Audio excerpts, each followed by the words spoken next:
Hello, is this the police? I need to report an emergency. A Resident Evil scene just grew out of my wall. Come save me. Through the circular portal I can see a rotting, dilapidated restaurant inside. The floor is stained with the dried up residue of some liquid. Outside the window, black rain pours down on the ruins. A few zombies stagger in the downpour, and far in the distance, the silhouette of some massive humanoid creature flickers in and out of view. Close it! Close it! Shut it now! With a powerful surge of my mental command, the blue swirl on the wall suddenly shrinks and vanishes. What a genius move on my part. This once-in-a-lifetime windfall, handing it over to the government, is the only smart play. About 10 minutes later, a knock comes at the door. Are you the one who called? Yes, officers, did you bring your guns? Buddy, how much did you drink? Bring guns? Why not ask if we brought grenades while you're at it? Young man, you called in saying there's a biohazard portal in your house, and that there are zombies. I know this sounds insane, but in a moment, no matter what you see, do not move, do not touch, do not approach. Got it? When the two officers see the devastated world beyond the portal, they can't help but gasp. Is this a hologram? Has three-dimensional technology really come this far? This isn't a special effect, just watch. Saying this, I rush into the kitchen. 10 seconds later, I come back out holding a live chicken. Watch closely. I throw the hen straight into the portal. The startled hen barely makes it to the restaurant door before letting out a horrifying, ear-piercing shriek. Its feathers rapidly turn charred and withered, and it begins to mutate. The living room falls into dead silence. Calling command center. This is Officer 9527, Building 4, Apartment 302, Harmony Gardens, Seacliff City. We have a major unknown incident. Not a crime, not a fire. There is a door here leading to hell. Requesting SWAT support, requesting hazmat units, requesting lockdown of the entire neighborhood. Hurry, this is a level 1 biohazard. This is not a drill. I repeat, this is not a drill. The once peaceful and quiet Harmony Gardens is now patrolled by fighter jets and helicopters overhead, while police cars and armored vehicles surround it in layers on the ground. Inside the temporary command room, Ethan, male, 24 years old, a native of Seacliff City, freelance designer, parents deceased early, no criminal record, no history of mental illness. Half an hour ago you claimed a door opened on your wall, leading to a parallel world. We have already verified it. Our technicians went in earlier, conducting preliminary scans with drones. The air sample analysis is back. Aside from a high concentration of unknown viral aerosols, the oxygen levels, gravity, even atmospheric pressure are all identical to Earth's. That is, in fact, another Earth. Then what about my house? Your house is now a top-level classified site. All residents of the building have signed non-disclosure agreements and have been relocated. From this moment on, that place no longer belongs to you, or rather, it no longer belongs to civilian Ethan. Then what about me? Am I going to be dissected for research? Victor's stern face reveals a rare hint of a smile. No, you are worth far more than that. Just then, General Marcus, a figure only seen on military news, walks in. Young man, tonight must have terrified you. I already understand the situation. That door, can you control it? Open and close or move it? Open and close, yes, I control it with my mind. Moving it, no. And I can sense the door's size somehow connected to me, but I don't fully understand it yet. Being able to open and close is enough. Young man, I now ask you one formal question on behalf of the nation. What does this door mean? You should understand. It is a crisis. If the virus over there leaks through, it is the end of our world. But it is also an opportunity. A brand new parallel world with unknown technology and resources. You hold the key to opening it. What will you do? I fall silent. Even though I had made up my mind when I called the police, now facing this national level decision, the pressure still suffocates me. Sir, I'm just an ordinary citizen. I don't understand high-level affairs, but I know I can't handle what's over there alone. So I'm handing this door over to the nation, but I have one condition. Speak. I want absolute protection from the state. Not just from the monsters over there, but also from anyone with ulterior motives who might try to use me. I only trust the nation. Ethan, your trust is received. Establish a strategic special operations group immediately. Codename Project Starfire. Ethan is hereby specially recruited, granted the rank of civilian major, serving as special advisor to Project Starfire, with colonel-level benefits. His immediate family is placed on the top-tier security list. I stand outside the glass wall of the isolation chamber, watching 6 fully armed soldiers prepare in front of the portal. All units attention, this is not a drill. Victor's voice rings out over the comms channel. This is an exploration across time and space. Our primary mission is to confirm environmental safety. Secondary mission, sample collection. Remember, safety first. If you encounter uncontrollable danger, retreat immediately. I take a deep breath and raise my right hand. Even though I can control it purely by thought, I still make the gesture out of habit. Countdown, Victor orders. 3, 2, open. With a flick of my mind, boom. The deep blue swirl on the wall rapidly expands and a cold wind reeking of death rushes out, only to be instantly sucked away by the negative pressure system.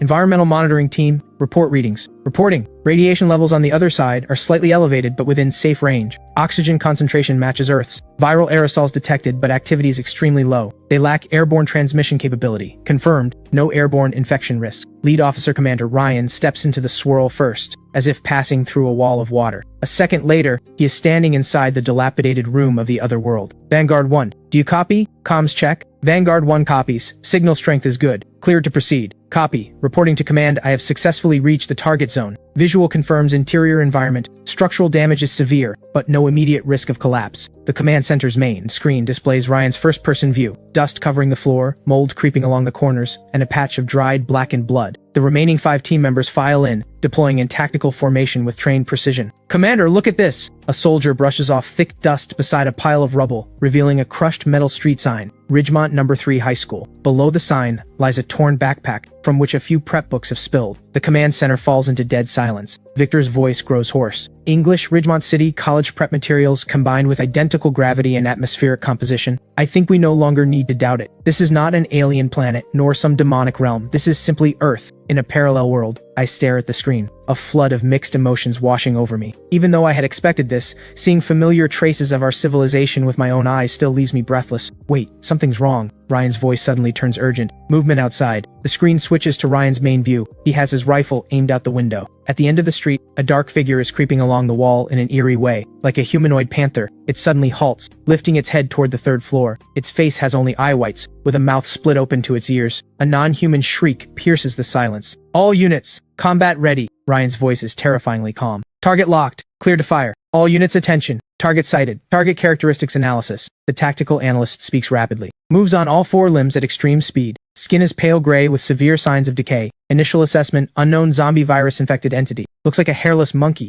I can't help but mutter. That's no monkey, Victor says, pointing at data on the screen. Based on bone structure analysis, it was originally human, but it has undergone severe mutation. And look at its claws. The image zooms in. The creature's claws are about 10 centimeters long, gleaming with a metallic sheen. The creature below loses patience. Its hind leg muscles tense violently. It's gonna jump up here, I shout in alarm. We're on the 3rd floor. The dark figure shoots up like an arrow, launching off the ground, grabbing the 2nd floor security bars, and lunging at the 3rd floor window. The speed is overwhelming. The analyst notes, threat level recommended upgrade to Class D. Facing the incoming stench, Ryan doesn't even blink. The instant the creature leaps, he pulls the trigger. Bang, bang, bang, 3 quick shots. The first bullet shatters the creature's right shoulder joint. The second drills through the center of its forehead. Its body flips midair and crashes heavily onto the street below. Target eliminated, Ryan reports calmly. Confirmed dead. Head is the weak point, body is downstairs, requesting instructions. Good. General Marcus slams the table. Looks like this thing isn't as godlike as we feared. As long as physics still applies, our firearms work. I let out a breath of relief too. The worst case scenario was monsters being immune to weapons. Since bullets can kill them, this just got a lot easier. All teams attention. Victor's voice carries a hint of excitement. Collect samples immediately. This is the freshest first-hand evidence. I want to know its muscle density, bone strength, and what those black claws are made of. Vanguard 2, come downstairs with me for sampling. Everyone else, hold position on the 3rd floor and stay alert. Yes, sir. 2 soldiers swiftly descend, dragging the creature's body into the 1st floor lobby to begin sampling. Reporting to command, the soldier in charge of sampling says. Initial analysis shows the target contains extremely high concentrations of active virus. Additionally, its bone density is 15 times that of a normal human, and its muscle fiber strength is twice that of an average person. The claws are primarily a mix of keratin and metallic elements, with hardness approaching steel. Metallic elements?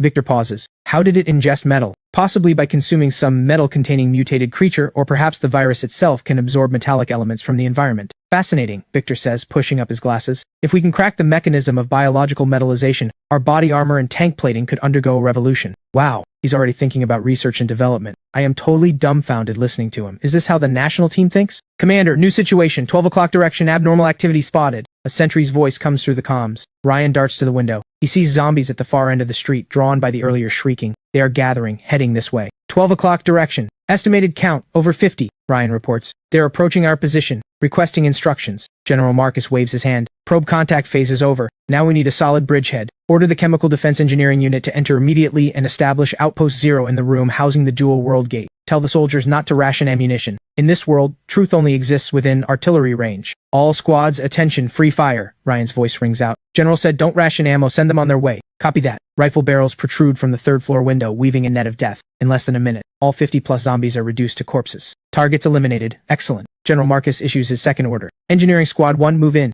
Establish Outpost 0 immediately. Yes, sir. A group of soldiers in special operations uniforms charges through the dual world gate, moving so fast it dazzles the eyes. Airtight partitions deploy, gap sealing operations begin, the air circulation system connects, and power lines are laid down. I feel like I have completely underestimated the legendary efficiency of these infrastructure monsters. Within 5 minutes, the 4 walls of the dilapidated room are completely covered with silver-white alloy panels. Soldiers use spray guns to apply polymer gel at the seams. This gel solidifies within 10 seconds of contact with air, forming a molecular-level seal. Victor explains beside me. Forget viral aerosols, even nerve gas couldn't get through. Next, the air purifier's supply hoses are quickly installed using magnetic quick-release couplings. Those are emergency disconnect devices, Victor explains. In case of an uncontrollable crisis, or if you need to emergency close the dual-world gate, this coupling can release in one click and seal the pipe in under 1 second. No hesitation. A chill runs down my spine. They have thought of everything. Reporting, air tightness test passed for Outpost Zero's core area, internal pressure adjusted to positive mode. Reporting, power system successfully integrated, voltage stable in the parallel world. Reporting, military-grade broadband base station deployed,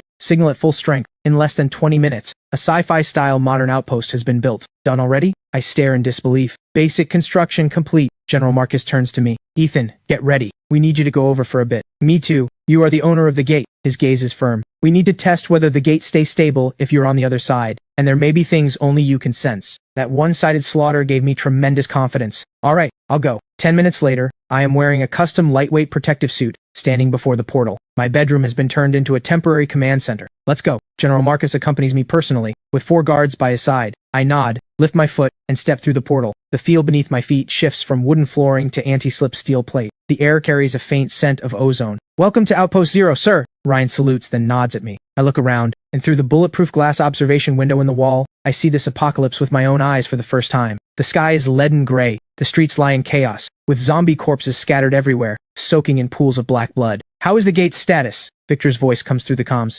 Extremely stable, a technician replies. Preliminary tests confirm that regardless of which side Ethan is on, the dual-world gate maintains a stable open state. Excellent. General Marcus walks to the observation window and points at a jewelry store at a distant street corner, its display cases reflecting a tempting gold sheen. That's a gold shop. My eyes widen instantly. Looks like our luck is good, General Marcus chuckles. Hit hard currency right out of the gate. In times like these, gold is scrap iron. He pats my shoulder. But back on Earth, it has been the most stable currency for the past 100 years. With it, we can trade for more steel, more chips, and more grain. Ethan, ready to play the role of mover? Early the next morning, Outpost Zero is buzzing with activity. Squad 1 handles security, Squad 2 clears road obstacles, and Squad 3 carries sacks and engineering shovels. Ryan is deploying. Target, corner gold shop. Distance, 150 meters. Threat level, low. Holding a cup of hot soy milk, I stand at the observation window. General Marcus has issued a ban. Before the surrounding area is fully cleared, I cannot step outside the outpost. I fully support that. Move out. A squad files out, and the muffled crack of suppressed rifles becomes the only melody of the morning. Through Ryan's helmet camera, I feel like I'm there in person. 5 minutes later, they reach the gold shop. Safety confirmed, Ryan reports as he leads the team inside. No zombies clear, tactical lights flick on, and the store instantly glows in golden splendor. Holy crap!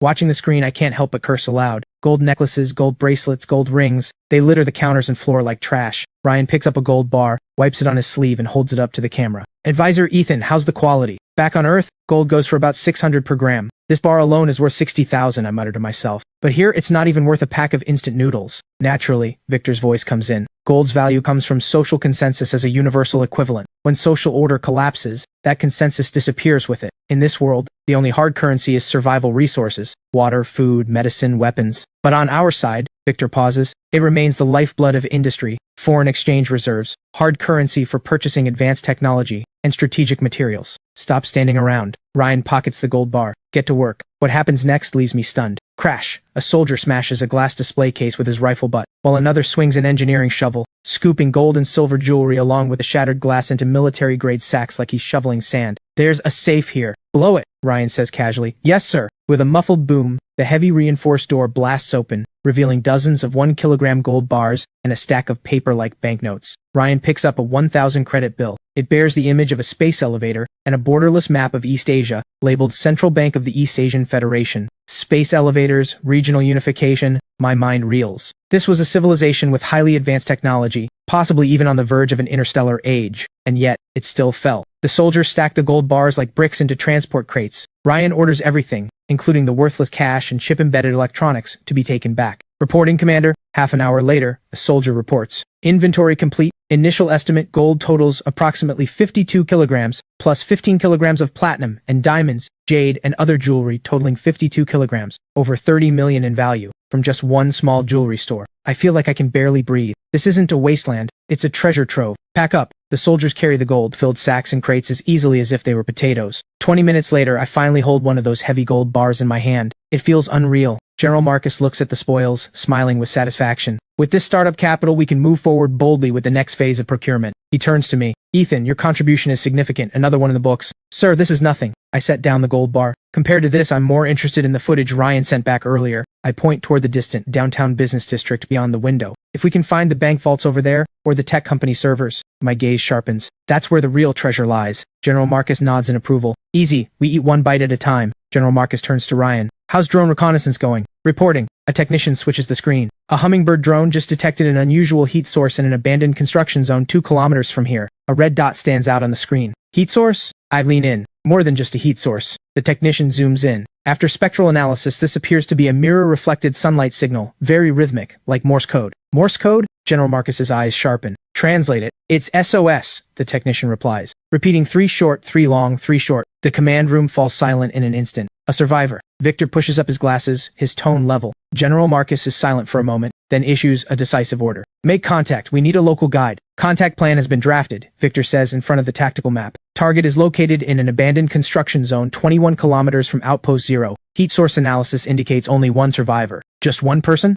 I'm a little surprised. In a hellhole like that, how could 1 person survive alone? That's precisely what we need to find out, General Marcus says gravely. Anyone who can survive independently in the apocalypse is no ordinary person. We need their survival experience, and more importantly, their knowledge of this world. Operation Codename Wayfinder. Executing unit, 1st Recon Squad of the Special Forces Brigade, equipped with a hummingbird drone swarm. Ryan snaps to attention and salutes. Mission will be completed. For this operation, I can only be a spectator. What if they're hostile? I can't help but ask. Courtesy first for second, General Marcus says calmly. We come bearing goodwill, but if they reject that goodwill, we have more than enough firepower to calm them down. That afternoon, 2 hummingbird drones take off first. Ryan and 4 reconnaissance soldiers follow closely behind, using building shadows to advance quickly and silently. Stay concealed, Ryan's voice comes over the comms. Ravager track spotted 200 meters ahead. On screen, I see a creature crawling on top of a bus. 10 minutes later, the team reaches the abandoned construction zone. Target is on the top floor of Building 3, Ryan reports. In the drone footage, a frail woman is holding a broken makeup mirror adjusting its angle toward the sun.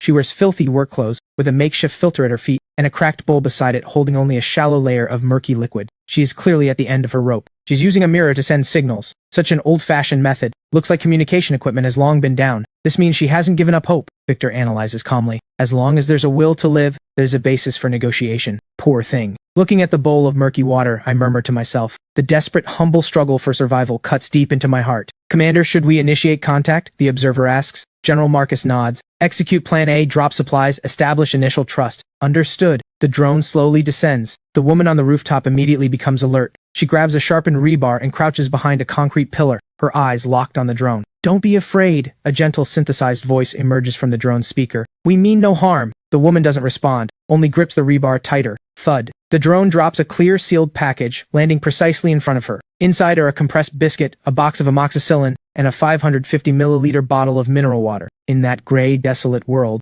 that bottle of water is like a diamond. I clearly see her swallow hard, a primal craving overriding all reason. This is just a gesture, the drone's voice continues. If you're willing to talk, we need some intelligence in exchange. We can provide more food and water like this. The woman stares fixedly at the bottle, her eyes wrestling through a storm of conflict. Finally, she carefully grabs the package. She rips open the wrapping, twists off the cap, tilts her head back, takes just one small sip, closes her eyes, and savors it slowly. 2 streams of clear tears trickle down her grime-covered cheeks. Contact successful. Ryan's voice comes through the channel. The fish took the bait. Watching this, I feel a flood of mixed emotions. 1 bottle of water is enough to break her? To a drowning person, a single straw is the whole world, General Marcus says, watching the screen, his gaze deep. And we hold an entire ark in our hands. As the sweet liquid slides into her stomach, the woman named Sophia rapidly composes herself. As a former virologist, reason is her instinct. She shields the rest of the water, lifts her head, and her eyes return to scrutiny and assessment. They have drones, purified water, and medicine. There's only one conclusion. This is a powerful force with a complete industrial supply chain. What do you want? Sophia's voice is hoarse, but clear. I have no supplies. All I have is my life and what's in my head.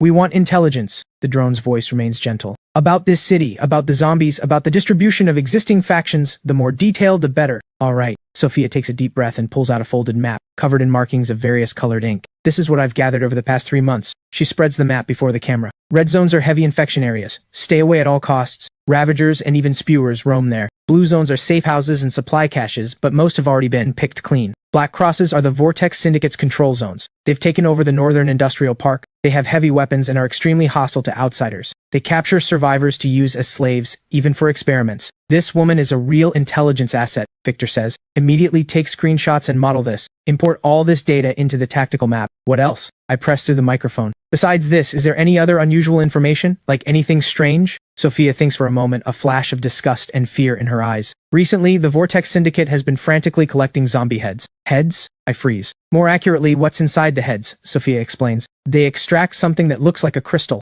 The word crystal strikes me like lightning. I instinctively glance at General Marcus and Victor. Victor lunges to the microphone, speaking rapidly. What color is the crystal? How big? Does it glow? Most are gray-white, only about the size of a fingernail. But I've seen them sacrifice an entire squad just to seize one red crystal. Crystal core. Victor draws a sharp breath, his voice trembling with excitement. Sir, if I'm not mistaken, this could be an entirely new high-energy substance. Ask her if she knows its specific use. General Marcus speaks gravely. I know a little, Sophia says. I've heard Vortex members call it the blood of God. They believe it grants power to humans, but the side effects are massive. Direct use leads to death or mutation. Grants power? My heart starts pounding. If the dual world gate needs to upgrade, it must require some kind of special energy. Could this be it? Ethan, General Marcus suddenly speaks up. It seems we need to engage this survivor more deeply. He looks at the woman on the screen, a flicker of appreciation in his eyes. Bring her back. General Marcus issues the order. We need her. Your intelligence is very valuable, the drone's voice comes through again. In return, we can offer you sanctuary. If you're willing, we can take you to a safe place. Clean water, hot food,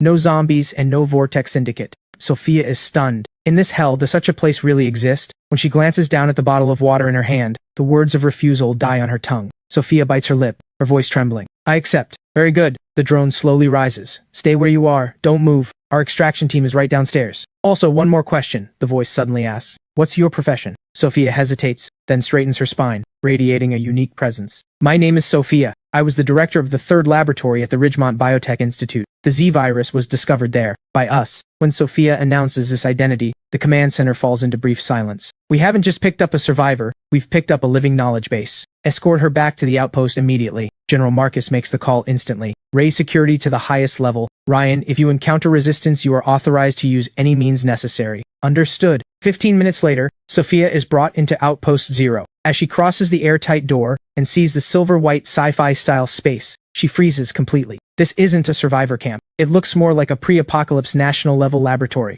Welcome, Dr. Sophia. I smile and extend my hand. I'm Ethan, I introduce myself. Where is this? Well, you can think of it as a special operations base. I'm Sophia, she says quietly, but her eyes drift involuntarily toward the plate of steaming self-heating rice on the table. Hungry? I push the plate toward her. Eat first. We'll talk after. Sophia practically lunges at it, shoveling the scorching rice into her mouth in huge mouthfuls. It burns her so badly her tears flow, yet she swallows it down with the tears. Watching the scene, I feel a pang in my chest. 10 minutes later, she has devoured everything. Thank you. Her eyes clear again, and even sharpen. Now we can talk about the deal. No rush. Victor walks over, holding a sealed bag containing a gray-white crystal, the very one Ryan extracted from the Ravager's head earlier. Dr. Sophia, is this the crystal core you mentioned? Sophia glances at it, her pupils contracting slightly. Yes, that's the lowest tier of crystal core, typically found in Tier 1 mutants. What exactly is it? Victor stares intently. We call it a high-energy biopolymer. Sophia shifts into professional mode. The Z virus restructures the energy metabolism of organisms, concentrating energy in the brain to form this crystal. To put it simply, it's the battery of a mutant. Battery. My heart leaps. Exactly, Sophia continues. The Vortex Syndicate discovered that directly consuming a crystal core has an extremely small chance of granting enhancement, but the mortality rate is 99%. Energy. My attention locks onto that word. Instinctively, I reach out and touch the crystal core through the sealed bag. The instant my fingertip makes contact, a soft chime rings out in my mind, followed by a translucent stream of information appearing on my retina. Absorbable energy source detected. Tier 1 biocrystal core. Energy purity 12%. Heavy impurities, equivalent to 12 energy points. Initiate absorption. Current dual world gate level 1. Upgrade progress 0%. Upgrade effect. Expand spatial gate to 5 by 5 meters. Unlock matter transport channel. Permit large vehicle passage. I freeze. Then a wave of ecstasy surges through me. Just as I suspected, this is the key to upgrading. The whole point of handing this over to the nation is to leverage state power to hunt mutated creatures, harvest crystal cores, and upgrade the dual world gate. A perfect closed loop. Ethan, are you alright? Victor notices my odd reaction. I snap back to attention, suppressing my excitement, realizing this isn't the place to talk. Sir, I have an important update. I gesture to General Marcus, pointing toward the adjacent encrypted communications room. Regarding the use of this crystal core, the airtight door closes. Go ahead, General Marcus says, looking at me. Sir, I know what this thing is for. I take a deep breath. It can charge the gate. Charge? Yes. I point toward the portal. The moment I touched it, I received feedback. This substance provides the energy needed to upgrade the dual-world gate. As long as we have enough of them, I can expand the gate, large enough for tanks to drive through. That one sentence sets the entire command center on fire. How many? General Marcus asks bluntly. For this low-tier kind, roughly 100, I estimate. General Marcus turns to the tactical map, his gaze landing on a red-marked zombie horde gathering point, his eyes turning razor-sharp. Ryan, sir, notify the entire Special Forces Brigade to assemble. General Marcus points at the red dot on the map, his tone chilling. I want this area surrounded. Since these creatures carry the energy we need, they are no longer threats. They are walking ore deposits. From this moment on, we begin mining operations. After issuing the mining order, General Marcus's gaze returns to Sophia on the live feed. Now that Dr. Sophia's identity is confirmed, I recommend transferring her to the BSL-4 lab immediately, Victor says. No, General Marcus refuses firmly. Until we've completely ruled out viral incubation and mutation risks, she absolutely cannot cross that gate. Behind us are 1.4 billion people. We cannot take that risk. He turns and gives the order. Tell the engineering company to speed up, complete the full sealing of the building housing Outpost 0 as fast as possible, and construct a fully sealed medical isolation chamber next to the portal in apartment 301. Since she can't come over for now, we'll bring civilization to her instead. After a full day of sweeping operations by the Special Forces Brigade, Building 4 and the surrounding area have been cleared. Engineers are now sealing every window with thick steel plates. My voice comes through the loudspeaker. Dr. Sophia, I'm sure you've figured it out by now. We come from another world. For biosecurity reasons, we cannot invite you through the gate just yet. But in Medical Bay 301 next door, you will be completely safe. Sophia gives a bitter smile. She understands she is a potential carrier. I understand. Sophia takes a deep breath. As long as I get clean water, anywhere is fine. When she walks into the Medical Bay 0 converted from apartment 301, she is still stunned by the professional setup. A silver-white negative pressure isolation tent, brand new medical equipment with blinking indicator lights, ECG monitors, blood gas analyzers, spiral CT scanners. Her fingers brush the outer casings. They look a bit bulkier than what she's used to, but they are brand new and perfectly maintained. Two female military doctors guide her into the shower room, and warm, purified water cascades down. Sophia stands stiffly under the shower head, as if trying to wash away every mark left by 12 years of the apocalypse. After decontamination, she changes into a fresh hospital gown. Sophia lies down on the soft medical bed. At that moment, the isolation bay's transfer window opens. Wearing a lightweight protective suit, I stand outside the window, holding a meal tray. Dr. Sophia, General Marcus specifically instructed that since your stomach hasn't seen real food in so long, your first meal can't be too heavy. This is a specially prepared nutritional meal. I smile through the glass. I brought it over personally. Consider it a greeting from a fellow. The cover is lifted, revealing a bowl of millet porridge, a small plate of seasonal vegetables, 2 boiled eggs, and a small bowl of glossy red braised pork. Sophia stares fixedly at the bowl of pork. Across 12 years of darkness, the familiar aroma of meat slams into her chest like a hammer. This is for me? Sophia's voice trembles violently. Eat as much as you want, I say gently. Trembling, Sophia picks up the spoon and brings a piece of meat to her mouth. In that instant, the string she had kept so tightly in her heart, strung for so long, snaps. She covers her mouth, going from muffled whimpers to full-on sobs. As she cries, she shoves food into her mouth desperately. Tears drop into the porridge, mixing with the braised pork as she swallows it all. She is just an ordinary woman who struggled in hell for 12 years, finally tasting human warmth again. I stand quietly outside the window, silently passing her a packet of tissues. Sophia eats every last bite. She wipes away her tears, and when she looks up again, the fragility in her eyes is gone, replaced by unprecedented resolve. Mr. Ethan, Sophia looks at me, her voice hoarse but resolute. I know what you're worried about. I'm a virologist. I understand the horror of the Z virus better than anyone. I will stay here and cooperate with all your research. I will give you everything in my head about this world. She glances toward the wall, as if she can see the portal next door. I have only one request. If one day you confirm I'm no longer a danger, please let me go see the sun on the other side. In the command vehicle, General Marcus watches the monitor in long silence. Tell her, that day will come. Order the engineering company to work in 24-hour rotating shifts. Complete the airtight retrofit of Building 4 within 3 days. I want our soldiers to be able to remove their gas masks and breathe freely inside this building. Construction at Outpost 0 is in full swing. Inside Medical Bay 301, a cross-world scientific dialogue officially begins. These are all the materials we've collected so far on what you call the Z virus. Victor's voice comes through the comms.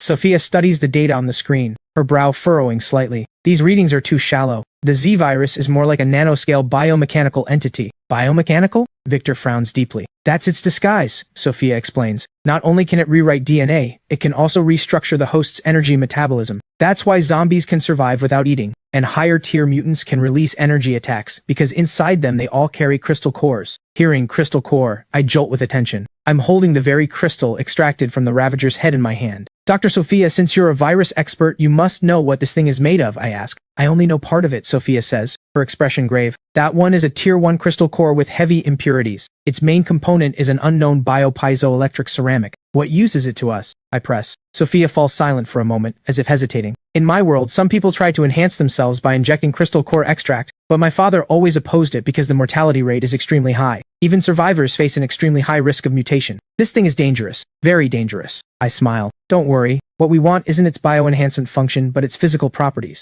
Saying this, I pick up the sealed bag and walk to the large floor-to-ceiling bulletproof glass. On the other side of the glass stands the deep blue dual-world gate. Dr. Sophia, since even you don't know its energy magnitude, let's verify it together. What are you doing? Sophia looks puzzled. I don't answer. I take a deep breath, press my hand against the glass, and stare intently at the crystal core in my hand. I silently command in my mind, absorb. The next moment, Sophia watches in shock as the gray-white crystal core in my hand begins to glow. Wisps of pale blue light flow out from the crystal, passing right through the sealed bag and the bulletproof glass, streaming directly into the dual-world gate. The gate's swirl suddenly accelerates, a deep resonating across the entire floor as the halo blazes outward.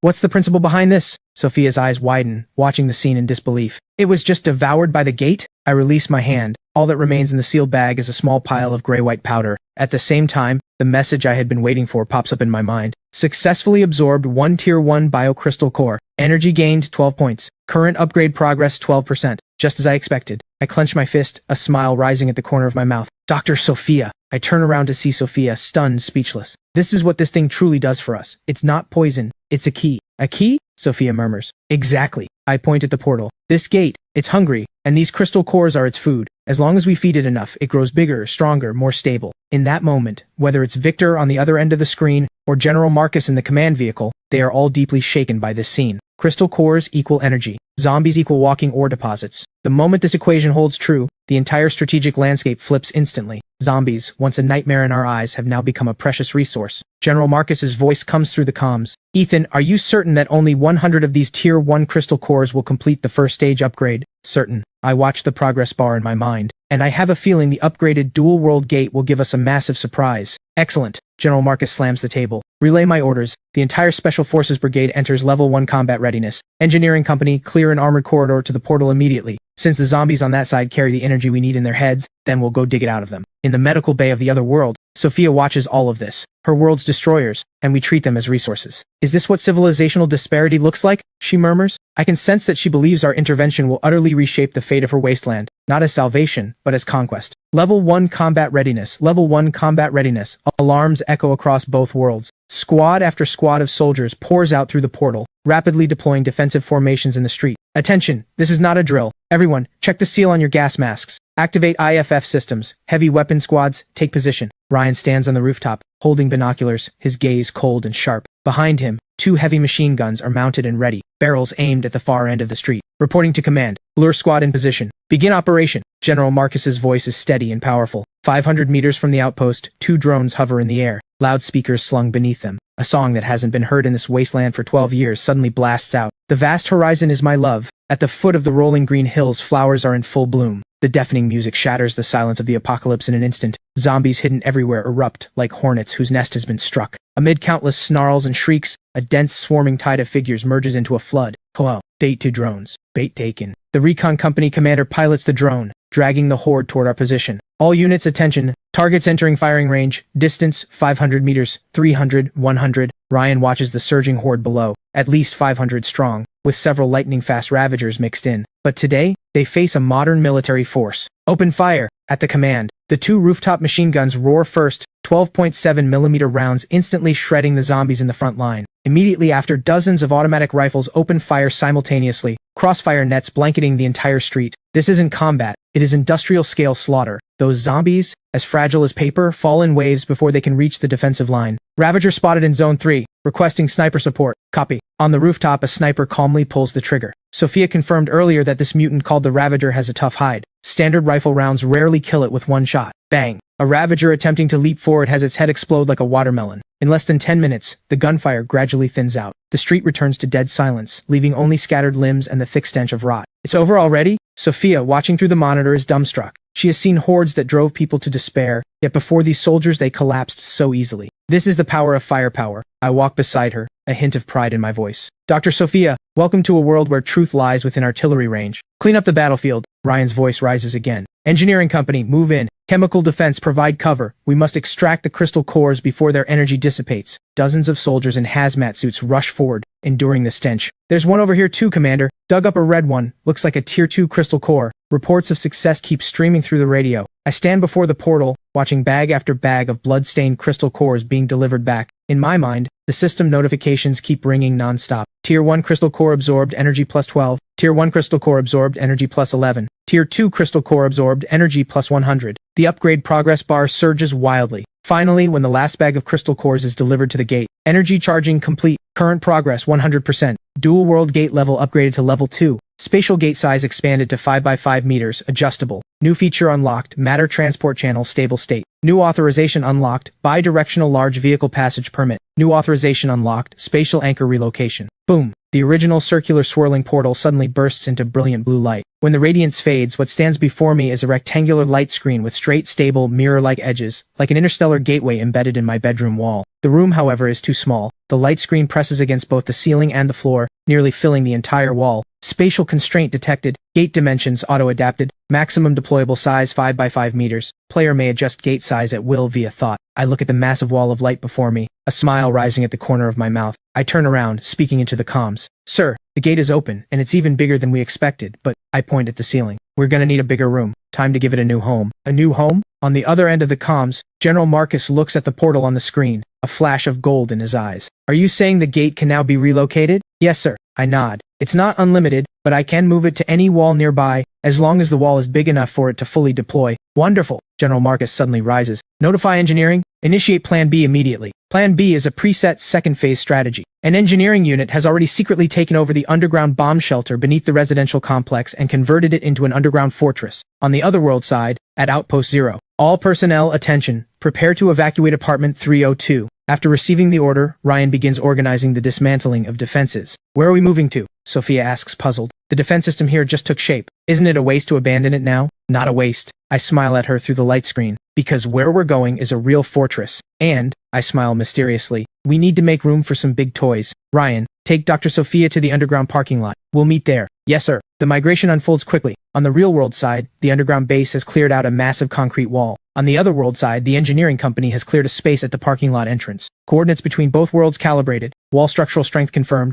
Otherworld personnel have evacuated to safe zones. Migration may begin. Inside Apartment 302, I take one last look around the room. Retract. With a flick of my thought, the rectangular light screen instantly shrinks, turning into a stream of light that disappears into my forehead. Let's go. I turn and leave. Escorted by special agents, I head straight for the bomb shelter entrance. 10 minutes later, on the real-world side, inside the underground civil defense complex, I stand before a massive concrete wall, with General Marcus and countless scientists behind me. I take a deep breath, press my palm against the wall. Deploy. Then a deep blue radiance spreads outward, instantly covering the entire wall. 5 meters tall, 5 meters wide. A perfectly square light screen, smooth as a mirror. Anyone standing before it feels tiny. So, this is the level 2 form of the dual world gate. General Marcus stands at the command platform, his heart racing. Sir, passage test complete. The other side opens into the underground parking lot of Brocade Gardens. Open space, no obstacles. Excellent. General Marcus picks up the red command phone. This is Marcus. Order the Iron Tide to deploy. Rumble. The ground starts to tremble. The first to appear is a Type 99 main battle tank. This 55-ton king of land warfare rolls in with its head held high. Its long 125mm smoothbore cannon radiates suffocating pressure. Behind it comes a second, then a third, an entire tank company. Right after come infantry fighting vehicles, self-propelled artillery, and heavy military trucks loaded with supplies. This is the power of a nation. True dimensional warfare. Target Base 0, Otherworld. Move out. The lead Type 99 tank advances with unstoppable momentum, rolling slowly toward the portal. The light screen ripples, and the massive tank body sinks into it, inch by inch. On the Otherworld side, the dim parking lot entrance is suddenly lit up by 2 beams of headlights, accompanied by a thunderous roar. The Type 99 tank charges out from the portal in the wall like a steel beast. Then the second, then the third. An entire mechanized heavy armor unit miraculously appears in the apocalyptic ruins. Sophia stands in a corner, completely frozen. She knew we were strong, but she never imagined this level of power. Tanks, and top-tier main battle tanks at that. From deep inside the parking lot, a few zombie groans rise. A dozen zombies stagger out, including a massive brute among them. The lead Type 99 tank doesn't even turn its turret. It just maintains speed and rolls straight over them. Crack. A bone-chilling sound of shattering bones rings out. Whether ordinary zombies or the brute, against a 55-ton mass of steel they are no different. All instantly turned into piles of flesh. This is the Iron Tide. This is what we call crushing dominance. Standing on top of an armored vehicle, I speak to Sophia, who is still in shock. Dr. Sophia, let me reintroduce this place. Welcome to the Otherworld Development Office, Base 0. I point to the armored convoy pouring out behind me, a smile rising at the corner of my mouth. And this is just the beginning. The roar of the engines draws zombies within a 2-kilometer radius. They snarl and shriek, surging like a gray-black tide toward the parking lot entrance. Reporting, radar detects a large mass of biological heat signatures approaching. Count exceeds 3,000 and rising. Inside the command center, the communications officer's voice is rapid but composed. General Marcus doesn't even raise an eyebrow. He calmly issues the order. Saves us the trouble of clearing building by building. Let them come closer. Order the armored detachment to seal the entrance. Free fire. At the parking lot entrance, 3 Type 99 main battle tanks line up side by side, sealing the entrance like a wall of steel. Behind them are infantry fighting vehicles and heavy machine gun positions. The first wave of the zombie horde charges in roaring. A few lightning-fast stalkers leap high trying to attack from above. The commander of the lead Type 99 tank watches coldly. The 12.7mm anti-aircraft machine gun on top of the tank roars first. Then the 30mm autocannon and heavy machine guns open fire at the same time. Dense tracer rounds weave a net of death. The stalkers leaping in midair are instantly shredded into a rain of flesh. The zombies in the front row fall like wheat under a scythe. Those behind climb over the corpses of their own kind and keep moving forward, only to be slaughtered the same way. The 30mm cannon's high-explosive shells detonate at the center of the horde. Each round unleashes a storm of blood and gore. Not a single zombie makes it within 20 meters of the ramp. This isn't combat. It's a one-sided slaughter. 40 minutes later, the gunfire gradually fades. Outside the entrance, the slope is piled with a mountain of corpses 2 meters high. Several engineering bulldozers roar forward, flattening the bodies like sweeping garbage. Then a recovery squad in hazmat suits enters, skillfully searching for crystal cores. Tier 1 crystal core confirmed. Tier 1 crystal core confirmed. Tier 2 crystal core. This Ravager has a red one in its head. A soldier excitedly holds up a blood-red crystal. It was from that unlucky Ravager. Sophia stands on top of the command vehicle, watching all this in a daze. In her memory, a zombie horde meant death and despair. But today, those terrifying monsters are like raw materials on an assembly line, efficiently killed, cleared, and harvested. So this is the power of a nation, she murmurs. This is nothing yet. I appear beside her at some point, handing her a cold cola. Once the Air Force shows up, or we carpet bomb with missiles, then you'll see what real firepower coverage looks like. Sophia takes the cola, feeling a sense of unreality. Watching the show is one thing, but Dr. Sophia, your battlefield is over there. I point at a spot not far away where engineers are setting up a cluster of white modular structures at astonishing speed. Sophia follows my finger, and her eyes immediately lock onto the site. A BSL-3 mobile biolab? I say with a smile. We brought in a full set of field modular hospital units, and the highest grade mobile lab. Centrifuges, electron microscopes, gene sequencers, every top-tier piece of equipment you can think of, all hauled in for you. Sophia's hand trembles slightly. She knows exactly what these things are worth. Power, water, supplies, and security guarantees. For a scientist, this is heaven. As long as I have the equipment, I can deeply analyze these crystal cores. The Vortex Syndicate's crude method of direct ingestion is not only dangerous, but extremely inefficient. Give me 3 days combined with the data I brought out, and I will figure out its energy composition and find a truly safe way to use it. The light returns to Sophia's eyes. This is real science. Good. I nod, watching the Iron Tide cleaning up the battlefield in the distance. Several high-powered searchlights light up on the rooftop of the residential complex, piercing through 12 years of darkness over Ridgemont City, announcing the return of human civilization. This place is safe now. I take a deep breath. From today on, with this building as the center, a 2-kilometer radius is our absolute territory. Night falls. A few high-powered searchlights pierce the darkness of Ridgemont City. Base 0 has officially taken root in the apocalypse. Ridgemont Water Purification Plant Number 3. This is the largest pleasure den and den of demons in the wasteland. Electric wire runs along the towering walls, and heavy machine guns and searchlights are mounted on the watchtowers. Outside the walls lies a slum, where thousands of survivors are packed together like cattle, working for the inner-city lords just to exchange for a bowl of murky water and half a moldy protein bar. The inner city, separated by a single wall, is another world entirely. Inside a luxurious office, Leo is elegantly slicing through the canned ham on his plate. As the intelligence chief of the Vortex Syndicate, he enjoys the most luxurious treatment in the apocalypse. This batch of ham doesn't taste as good as the last one. Leo frowns. Next time, send the collection team to scour the basements of the rich district. There should still be unexpired imported goods there. Yes, Mr. Leo. The beautiful secretary beside him responds nervously. Suddenly, an urgent knock sounds at the door. Leo's eyes turn cold instantly. Didn't I say not to disturb me during meals? Mr. Leo, big trouble. A trusted henchman rushes in, his face pale with terror. What's the panic? Leo glances at him with displeasure. Are the wild wolves harassing the water trucks again? Or the Relief Society, those cult fanatics, pulling another mass sacrifice stunt? Neither. The henchman swallows hard and points out the window. You should look for yourself. Leo snorts coldly and walks to the window. He yanks open the curtains. The next moment, the wine glass in his hand drops to the floor with a crash. His pupils contract sharply, staring fixedly out the window. About 5 kilometers southeast of the water plant, a blinding white pillar of light shoots straight into the sky. In these inky black ruins, it appears so dazzling, so brazen. That's near Ridgemont #1 High School. Brocade Gardens.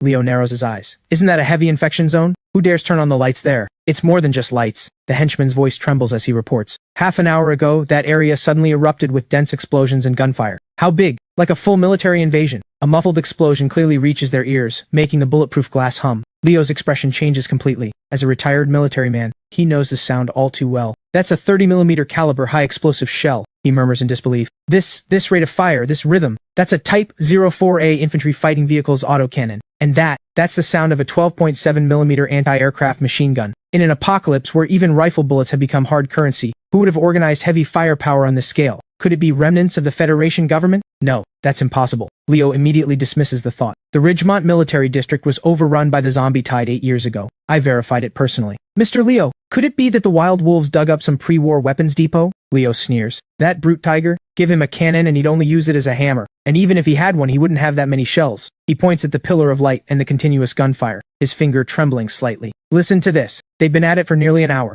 That's saturation fire. Every second of ammunition fired out could buy us 100 slaves. Even at our peak, we wouldn't dare spend like that. After fear comes deep greed. A wolf-like gleam flashes in Leo's eyes. No matter who is over there, it means a massive treasure, possibly an arsenal, possibly an energy facility, possibly even a stockpile of crystal cores. Relay my orders. Leo stops walking, recovering his usual cold demeanor, though the fanaticism in his eyes can't be hidden. Dispatch Nighthowl squad. The henchman shudders. Mr. Leo, you're deploying Nighthowl? They're our most elite. Since the other side has heavy firepower, sending ordinary people would be a death sentence, Leo says coldly. Have Cyrus lead the team. Give them the best equipment, night vision, suppressors, and those treasured Gauss rifles. He pauses, then pulls a syringe glowing with faint blue light from his drawer and tosses it to the henchman. Tell Cyrus if he runs into something tough, he's authorized to use serum too. The henchman fumbles to catch the syringe, his hands trembling. That serum can briefly grant explosive strength to the user, but the side effects are massive. The mission has only one objective. Find out who they are. Leo walks back to the window, looks at the pillar of light, and makes a slicing motion across his throat. If they're powerful outsiders just passing through, we'll play nice and propose an alliance. But if they're just lucky, fat sheep, the corner of his mouth curls into a cruel arc, then we devour them, skin and bones. Every bullet, every crystal core over there belongs to Vortex. Meanwhile, 2 kilometers from Brocade Gardens, at the lair of the wild wolves, this place looks more like a savage wasteland. The walls built from scrapped cars are hung with the skulls of mutated beasts. Right now, the camp is dead silent. Everyone is gathered, staring slack-jawed at the firelight in the distance. The leader, Tiger, stands at the highest point, holding a paint-chipped monocular, his eyes fixed on that direction. Boss, should we go join the party? A subordinate sidles up, his eyes gleaming with greed. Listen to that. Has to be a big fat target. They've been at it so long they must be running on fumes. Should we sneak in after they finish off the zombies and scavenge? Maybe we can grab a few good guns. Tiger backhands the subordinate across the face. Scavenge? You want to scavenge your own ashes? He lowers the monocular and wipes cold sweat from his forehead. Are you fucking deaf? That's a tank. A real track tank. And that thumping sound? That's an infantry fighting vehicle's autocannon. Tiger grabs the subordinate by the collar and roars. Back when I was running the streets, I saw it all. That kind of continuous fire, one burst could plow our whole shitty camp flat. You want to go scavenge with a few crappy nail guns? One shell from them, and there won't be a scrap of you left. He releases the subordinate, forcing himself to calm down. As a regional warlord, he has survived this long thanks to instincts sharper than a mutant rat's. The moment that pillar of light lit up, he felt a chill unlike anything before. It was the helplessness of facing a higher dimensional power. Pass the order. Everyone stays put inside. Put out every campfire. Anyone who dares go near that area, I'll skin them myself before he gets a chance. And pull all the outer sentries back 200 meters. Don't let the big shots over there think we're trying to start something. Watching their usually unstoppable boss act so cautious, the subordinates stayed dead silent. Tiger looks at the distant pillar of light shooting into the sky, his eyes full of awe and dread. Everything's about to change, he murmurs. Ridgemont City is about to get a new master. From now on, the loudest voice in this territory won't be the Vortex Syndicate, won't be us, but that bunch of brutal ones over there. Night is pitch black. The wind howls, mixed with the distant snarls of mutated beasts. A shadow leaps from an overpass like a ghost, followed by a second, a third, 5 in total. They wear black hide armor, gas masks on their faces. The red night vision goggles flicker with an eerie glow in the darkness. These are the sharpest fangs of the Vortex Syndicate, the Nighthowl squad. The captain, Cyrus, kneels on one knee and makes a stop gesture. He glances at his tactical watch, the hands pointed to 2 in the morning. Brocade Gardens is just ahead, Cyrus says quietly through his throat mic. Strong light source in the target zone. Stay concealed. Captain, the gunfire just stopped. Mike's voice comes through, earpiece. Looks like those fat sheep are done fighting. They're probably exhausted, passed out in their nests. Don't get cocky. Cyrus's voice is cold. Anyone who can make that much noise isn't an ordinary survivor. The boss said, this mission is reconnaissance. Find out who they are, and if their defenses are loose. He touches the poison blade at his waist, a cold gleam flashing in his eyes. We grab a prisoner, and bring him back. Cyrus is confident. As a Tier 1 speed enhancer, his neural response is 3 times that of a normal human. In his view, no matter what heavy firepower the enemy has, in nighttime urban combat, it's still the evolved who rule. Tanks and cannons in the ruins are just sitting ducks. Move. 5 shadows split apart in an instant, using cover to advance toward the pillar of light. But what he doesn't know is that 500 meters above his head, a pair of invisible eyes is locked onto him. Well, pretty professional moves. Inside the Base Zero command center, I hold a bowl of instant noodles, slurping while watching the massive high-definition screen. The image shows a clear grayscale thermal view. 5 distinct human-shaped outlines are infiltrating, with real-time data even labeled beside them. Target Alpha, the leader, heart rate 85, body temperature 37 Celsius, armed with a high-hardness alloy blade, possibly carrying biochemical toxin at his waist. Target Bravo, the assault specialist, heart rate 92, carrying a short-barreled firearm, abnormal muscle density, suspected strength enhancer. So this is the famous Cyrus? Ryan curls his lip with disdain. This level of stealth wouldn't even pass the first round of selection in our Special Forces Brigade. Look at the one on the left sticking his butt up so high. Afraid the sniper might miss him. For apocalypse survivors, this is actually decent. General Marcus holds his teacup, his tone calm. They know how to use terrain, know how to spread the formation, and even wear anti-thermal hide armor. Too bad their equipment philosophy is stuck 20 years in the past. He points at a small red dot on the screen. Our Hummingbird microdrone is hovering 100 meters above their heads, and they don't have a clue. This is the generational gap. That so-called anti-thermal hide is like a transparent stocking in front of military-grade multispectral detection radar. Sir, do we take them out? Ryan asks for orders. The sniper team is locked onto all targets. One word from you and their heads will pop in 3 seconds. Take it easy. I swallow the noodles in my mouth. Since the Vortex Syndicate sent gifts to our doorstep, why would we turn them away? Didn't Sophia say she needs test subjects? These evolved would be perfect for her dissection research, cooperative research. General Marcus nods. Capture them alive. If we want to establish dominance, let them experience what modern warfare looks like. Order Special Forces Team 1 to close the net. At this moment, Cyrus suddenly feels an inexplicable chill. It feels like being watched by some terrifying prehistoric beast. As an evolved, this instinct has saved his life countless times. Halt. Cyrus suddenly stops, instantly ducking under the chassis of an abandoned bus. What's wrong, Captain? Something's off. Cyrus's voice is dry. It's too quiet. Yes, too quiet. They've already penetrated to within 300 meters of the light source, but there's nothing here. Dead silent. Captain, look over there. The assault specialist suddenly cries out. Cyrus follows his finger, and his pupils contract sharply. In an open space 100 meters ahead, several massive shapes are parked. Those are tanks, but not the kind the Vortex Syndicate cobbles together from bulldozers. These are real killing machines with streamlined turrets and long, elegant barrels. Even sleeping, the steel menace radiating from them chokes the air. Those are main battle tanks. Cyrus's eyes widen. These aren't the Syndicate's pieced-together junk. These are real war machines. Not good. The turret's moving. Cyrus realizes in horror that the tank's turret has silently rotated, the black muzzle locking onto them instantly. At the same time, a powerful sense of crisis surges through him. It's too quiet. That means the other side already knew. Retreat! Retreat now! Cyrus practically roars the word. It's a trap! Move! He turns and runs, his earlier confidence completely gone. But it's too late. The instant they turn, bang! A muffled gunshot. Cyrus feels a sudden lightness in his right hand, followed by piercing pain. His tactical knife is shattered by a large caliber round. Sniper, 2 o'clock direction. 2 more gunshots ring out. The weapons in 2 other squad members' hands fly away. Who? Come out. If you've got the guts, fight me. The assault specialist Mike roars, pulling out a red syringe and stabbing it viciously at his own neck. That's serum too. But before the needle gets within a centimeter of his skin, a blue arc slashes across the night sky. Mike convulses violently, foam pouring from his mouth, and falls flat on his back. Damn it! Cyrus watches his teammate collapse, a flash of desperate madness in his eyes. Since I can't run, I fight. His leg muscles tense, and he bursts forward like lightning. But the instant he moves, 4 blinding white spotlights snap on around him at the same time, flooding his entire position with daylight. The intense light blinds Cyrus instantly. He screams, covering his eyes as he falls. Welcome to Base Zero! A cold voice echoes through the loudspeaker. Or rather, welcome to a modern information warfare annihilation operation. Cyrus forces back the agony, barely managing to crack his eyes open. He sees a scene he will never forget. Around him, dozens of fully armed soldiers have appeared from nowhere. They are equipped to the teeth, their rifles mounted with attachments he can't even name. Dozens of red laser dots clustered densely on him and his teammates. And directly in front of him, the Type 99 main battle tank has turned its turret. That thick 125mm smoothbore cannon is now pointed coldly at his head, from less than 20 meters away, using a main battle tank to aim at a man with a knife. Is this even fair?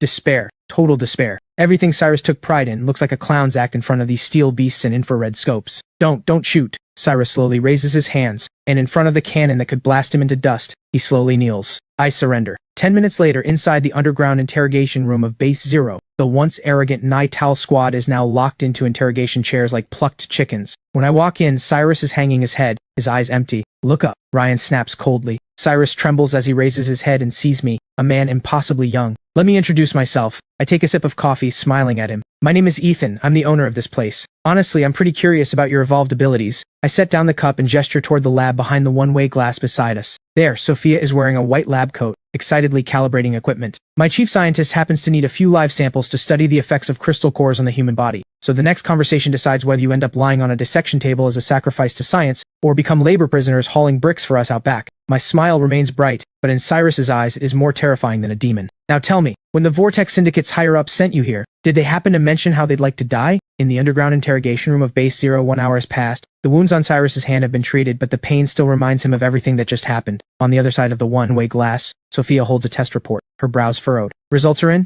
I push the door open and step into the observation room. They're in. Sophia hands me the report, a hint of pity in her voice. What's the verdict? The so-called evolved are nothing but a complete fraud. Sophia points at the cellular microscopy image on the report. Their cellular activity is over 5 times that of a normal human. But this isn't natural evolution, it's the virus forcibly igniting them. Igniting? Yes. Like injecting excessive accelerant into an engine, Sophia explains with an analogy. The Z-virus mutant strain is continuously eroding their telomerase, forcibly overdrawing their cell's life force in exchange for brief bursts of power. At this rate of decay, she glances at Cyrus in the interrogation room. Even with no external injuries, he won't live past 3 to 5 years. By then he'll die from total organ failure, or completely degenerate into a mindless zombie. I raise an eyebrow. So you're saying the Vortex Syndicate's so-called god-making project is actually mass-producing short-lived puppets? Not just short-lived puppets, Sophia says coldly. They're walking biochemical bombs. This modification is irreversible. That man called Leo is treating living people as one-time consumables. Got it. I nod,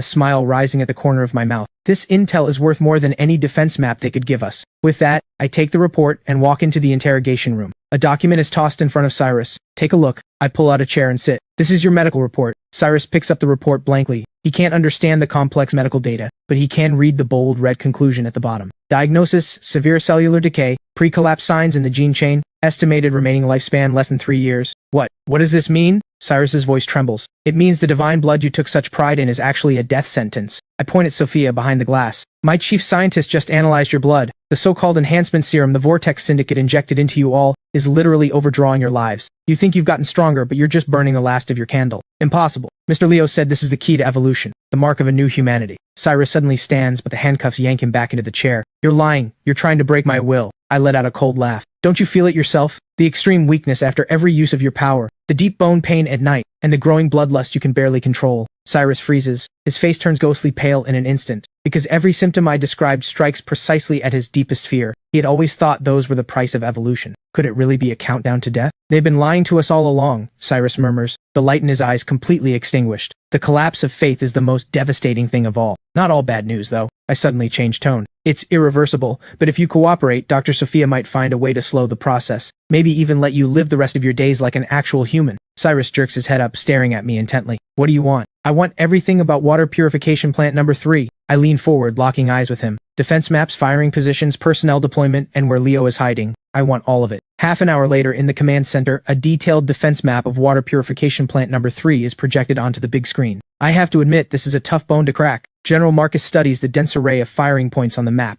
his expression grave. 3 lines of defense, over 2,000 slaves as a meat shield, and 300 fully armed private soldiers. Beyond the modified armored vehicles we've seen, they're even hiding an armed helicopter. It's a Storm-class light tiltrotor, left over from before the apocalypse. The firepower is fierce, but they're short on the specialized high-energy solid-state fuel. One flight burns through half a warehouse of their reserves, so they rarely use it. I add, according to Cyrus, beyond the 300 private soldiers, the Vortex Syndicate's core combat force includes about 50 evolved like him. The strongest is the security chief Butcher, said to be a tier 2 strength enhancer. He can flip a car with his bare hands. Flipping a car in front of a heavy machine gun has no tactical value. Ryan cuts in. The key issue right now is that they control the water supply. General Marcus points at the water purification chamber in the center of the map. If we attack head-on, that lunatic Leo might blow up the purification equipment, or even poison the water. That's the only functional deep groundwater well in Ridgemont City. It's also a critical resource for our future development of this world, so we can't storm in. Only outsmart them? I ask. General Marcus shakes his head, a steely glint in his eyes. Decapitation. He draws a red line on the map, pointing straight at the Vortex Syndicate's core administrative building. Special Forces infiltration combined with a frontal feint. Before they can react, we take out their command headquarters. General Marcus turns around and looks at me. Ethan, haven't you been wanting to test the dual world gate spatial anchor relocation in combat? I freeze for a second, then my eyes light up. Sir, are you suggesting we open the gate directly inside their headquarters? General Marcus gives a small smile. Such as right next to Leo's office. I look at the map and take a deep breath. This isn't decapitation. This is holding a blade to their throat while strolling through their front door. Let's do it. I slam the table. This has to be the most shameless special ops mission in history. Late at night in Ridgemont City, black rain still falls from the sky. At an abandoned subway entrance about 2 kilometers from water purification plant number 3, a 12-man elite squad advances under the cover of night.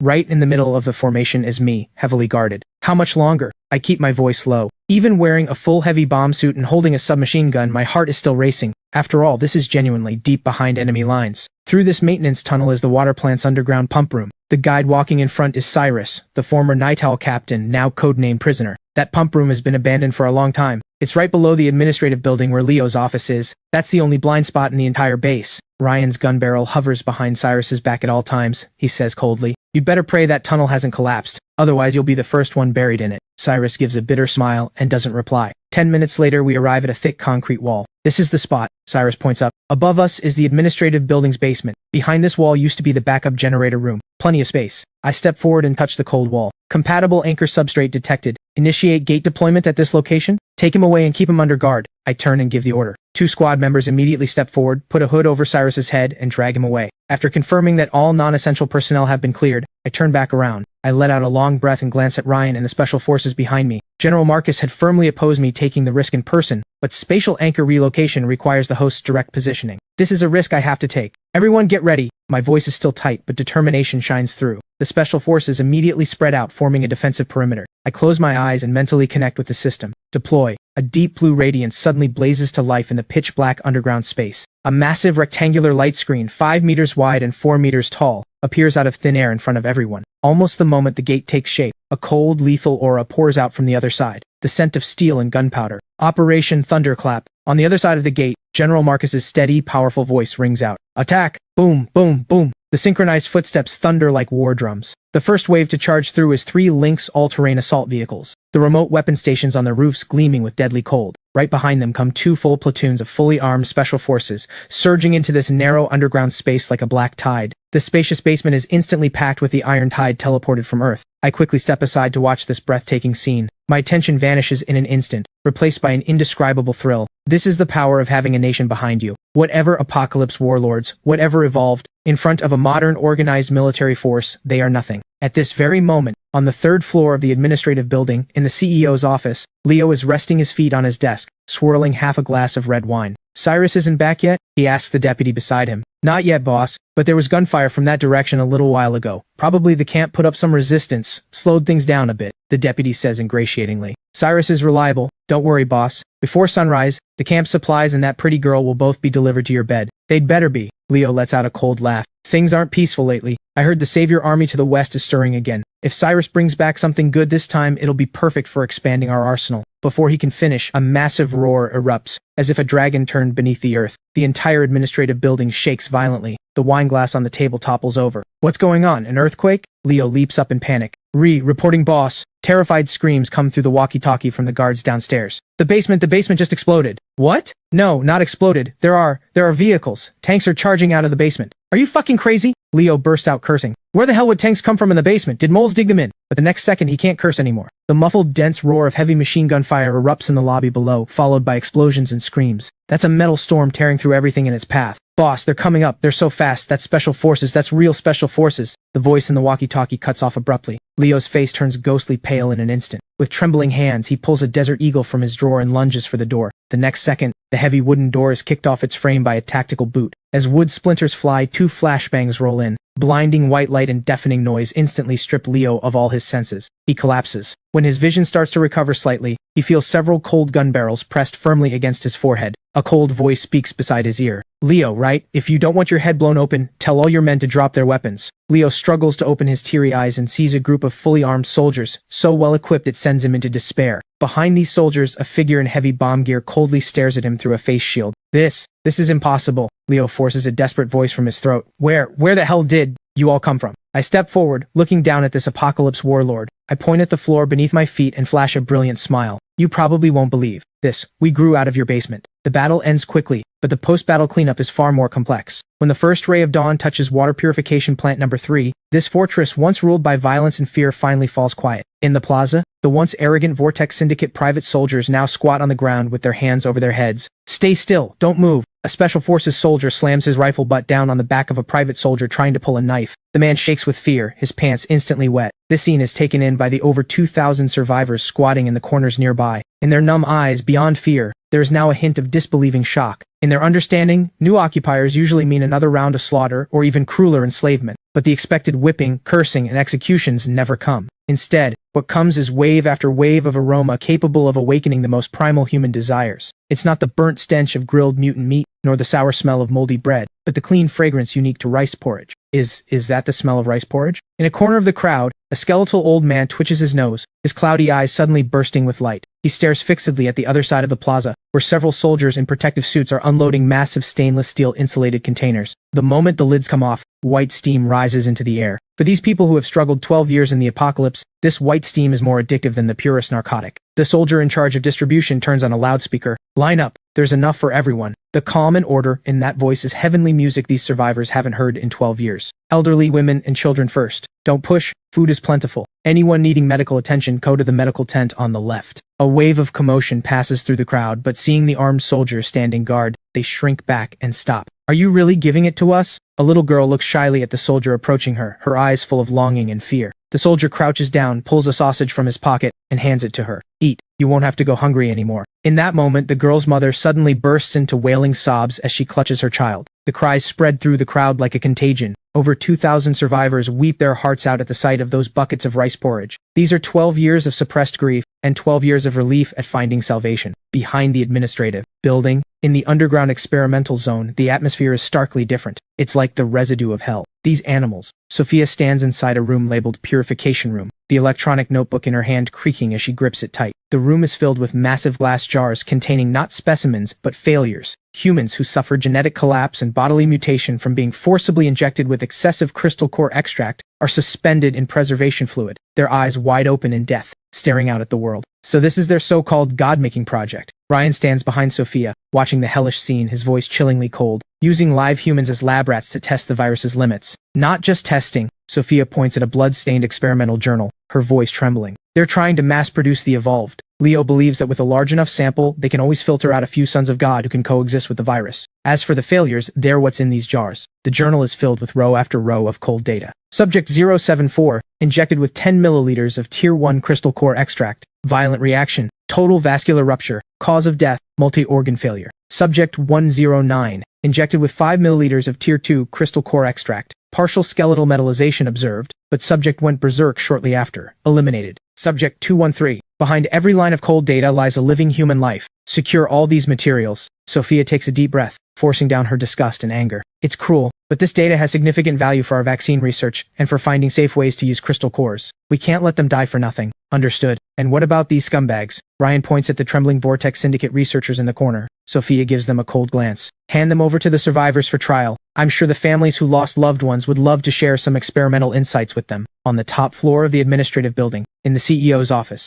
This place has become my temporary forward command post. I stand by the floor-to-ceiling window, watching the orderly lines of people below, and the engineering vehicles starting to clear the ruins in the distance. This is the first step in rebuilding civilization. General Marcus appears on the command terminal screen on my desk. Ethan, you did excellent work. You didn't just take the territory, more importantly, you won their hearts. Sometimes a bowl of hot porridge really does work better than guns and cannons. I agree, I say. But to hold on to that public trust, we need more than just food. Has the resource inventory been completed? General Marcus asks. Still counting. The spoils are beyond expectation. I turn to the busy logistics officer. Reporting, sir, the preliminary list is ready. She hands over a tactical tablet. First, gold. Leo had stockpiled about 21 tons of gold in his underground vault. I nod. This batch of gold translates to nearly 1 billion in funds back in the real world, enough to fill many of Project Starfire's early funding gaps. Next is technology equipment. The logistics officer points at the 3 silver briefcases beside her. This is the biggest surprise. In Leo's private collection room, we found these military-grade tactical tablets and a portable server. I casually pick up a tablet and swipe a few times. The system runs smoothly. This solves a huge problem for us. My eyes light up. With Ridgemont City's municipal network protocols and encrypted maps stored on this, we might be able to wake up some of the city's dormant systems. Finally, and most importantly, the logistics officer lowers her voice and opens the middle black and gold briefcase. In an instant, a mesmerizing red glow lights up the office.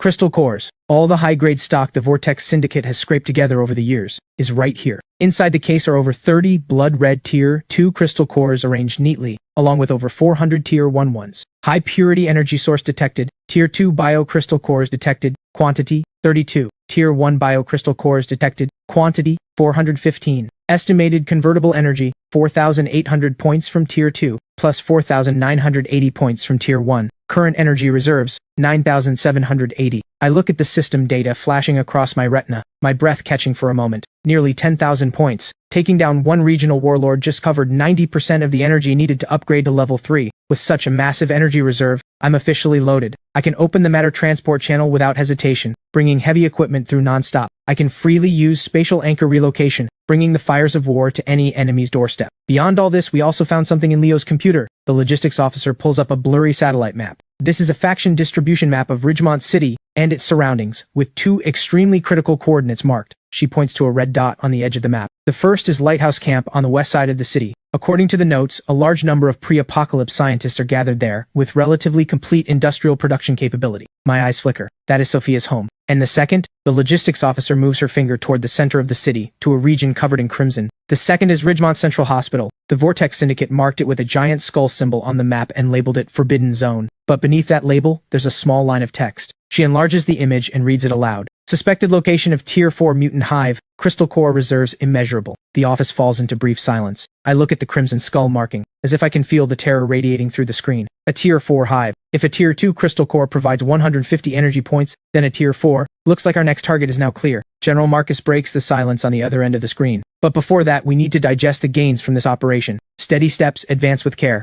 I nod, turning my gaze back out the window. This place is no longer the Vortex Syndicate's den of demons. This is Forward Base 1, the first flame of human civilization reignited in this world of despair. I take a deep breath. I know this game has only just begun, but I am no longer that ordinary trembling young man. Behind me stands a powerful nation. All units, attention. On the screen, General Marcus's steady voice rings out, officially issuing the first military order after the occupation. Level 1 combat readiness lifted. All units transition to construction mode. Establish a preliminary defensive perimeter within 24 hours. One more thing. General Marcus looks at me on the screen, his tone softening a little. Notify the mess squad, extra rations tonight, unlimited braised pork. At Forward Base 1, civilization doesn't mean free lunch. Both General Marcus and I understand this clearly. In the apocalypse, pure charity only breeds idlers. Only by building a fair exchange system can we truly reignite the vitality of this dead society. All personnel, attention. The base loudspeaker rings out with a clear, powerful broadcast. All healthy adults between 16 and 55 years of age, report to the plaza in front of the administrative building for identity registration and labor assignment. Repeating, report for identity registration and labor assignment. There isn't much commotion in the crowd.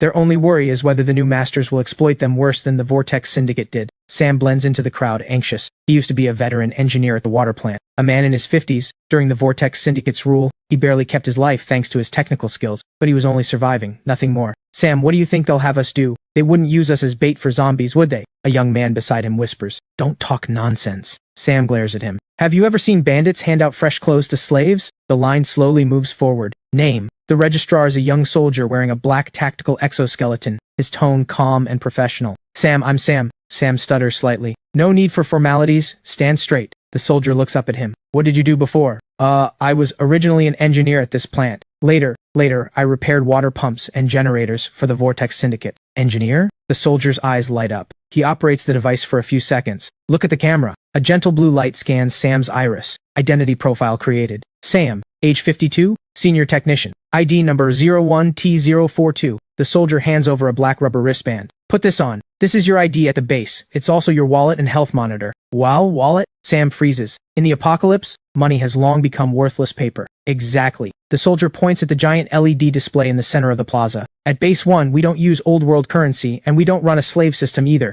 We operate on a contribution point system. Sam follows his finger. The screen scrolls through various listings. Forward Base 1 mission board. Basic labor, battlefield cleanup, corpse hauling, 1 point per task with epidemic prevention subsidy. Technical specialist, urgently needed, machinery repair and electrician work, 20 points per day, requires assessment and grading. Senior technicians earn extra subsidies. Resource gathering, high risk, high reward. Tier 1 crystal core, 100 points each. Tier 2 crystal core, 1,500 points each. On the other side of the screen, there is a dizzying list of supply exchanges. Food category, rice porridge and steamed buns, unlimited supply, 50 points per serving. Canned ham, 340 grams, 10 points per can. Special braised pork can, 50 points per can. Daily necessities, soap and shampoo, 3 points per item. Antibiotic, amoxicillin, 50 points per pack. Cigarettes, hard currency, 30 points per pack. Sam stares wide-eyed, his Adam's apple bobbing violently. He quickly calculates in his head. If he does the hardest work, hauling corpses 10 bodies a day equals 10 points, enough to eat his fill. But if he can pass the mechanical repair assessment, my god, 20 points a day, that means 2 days for a can of braised pork. More importantly, the rules here are transparent and public. As long as you work, you live like a human being. This isn't a base, this is paradise. Is this real? Sam trembles as he asks. Real braised pork? You're not tricking us into working? Of course. The soldier smiles, pulls out a can of braised pork from under the table and gives it a shake. As long as you have points, eat as much as you want. Our commander says here, labor is the highest honor, and the more you work, the more you earn. Sign me up. I can repair pumps. I was the chief engineer at this plant. Sam straightens his back, his eyes burning with unprecedented light. Not just pumps, I can fix generators and transformers too. Give me tools and I can start working right now. Excellent. The soldier nods with satisfaction and enters a string of code into the wristband. Head to Sector B for the assessment. Once you pass, your pay starts today. On the top floor of the administrative building, in the temporary command center, I stand by the floor-to-ceiling window, looking down at the lively scene below. The numb, deathly look on every face is fading, replaced by a vitality called purpose. Looks like humans adapt far better than we expected, I marvel. Not just adapt. General Marcus's hologram appears on the screen. They crave order. This point system is essentially rebuilding a credit system. As long as they believe effort brings reward, the productivity they unleash is astonishing. We owe the nation's supply support for this. I smile. Without those mountains of canned food and grain backing our credit, I couldn't pull the system off. This is just the beginning. General Marcus's expression turns grave. The domestic expert teams have done a preliminary analysis on the crystal core samples you sent back. The energy density in these things is incredibly high. If we can crack their energy conversion mechanism, it will revolutionize the energy landscape of the real world. So Ethan, forward base 1 must hold. This is our future energy mine. Relax, General Marcus. I nod. By the way, how's Dr. Sophia doing? She's busier than you are. Ryan cuts in from the side. She just picked over 30 people from the survivors with medical and biology backgrounds. And, Ryan pauses, a hint of admiration on his face. Our first batch of senior academician experts has already come through the dual world gate. The old professors from the Academy of Sciences, the moment they saw the virus samples and mutant tissue slides Dr. Sophia presented, every single one of them got fired up like they'd been injected with adrenaline. Now they're all packed into the BSL-3 lab on sublevel 2, every one of them taking orders from Dr. Sophia. The scene, wow. A group of white-haired academicians gathered around a young woman, calling her professor, and asking her biology questions. That is interesting. There's always something to learn from others. I smile knowingly. Dr. Sophia has been surviving in the apocalypse for 12 years. Her experience in this area is definitely richer than ours. Let the experts learn from her, and merge the tech trees from both worlds as fast as possible. Just don't accidentally start another Resident Evil. I crack a joke. Ryan takes my words seriously and picks up the line. Understood. Advisor Ethan, don't worry. We've been watching the safety lines closely. All external labor teams must be led by elite squads. Also, we're paying special attention to those who volunteer to gather crystal cores. These people are good candidates for expanding the local auxiliary forces later. Ryan salutes and is about to turn and leave when suddenly the red alert light in the command center flashes on.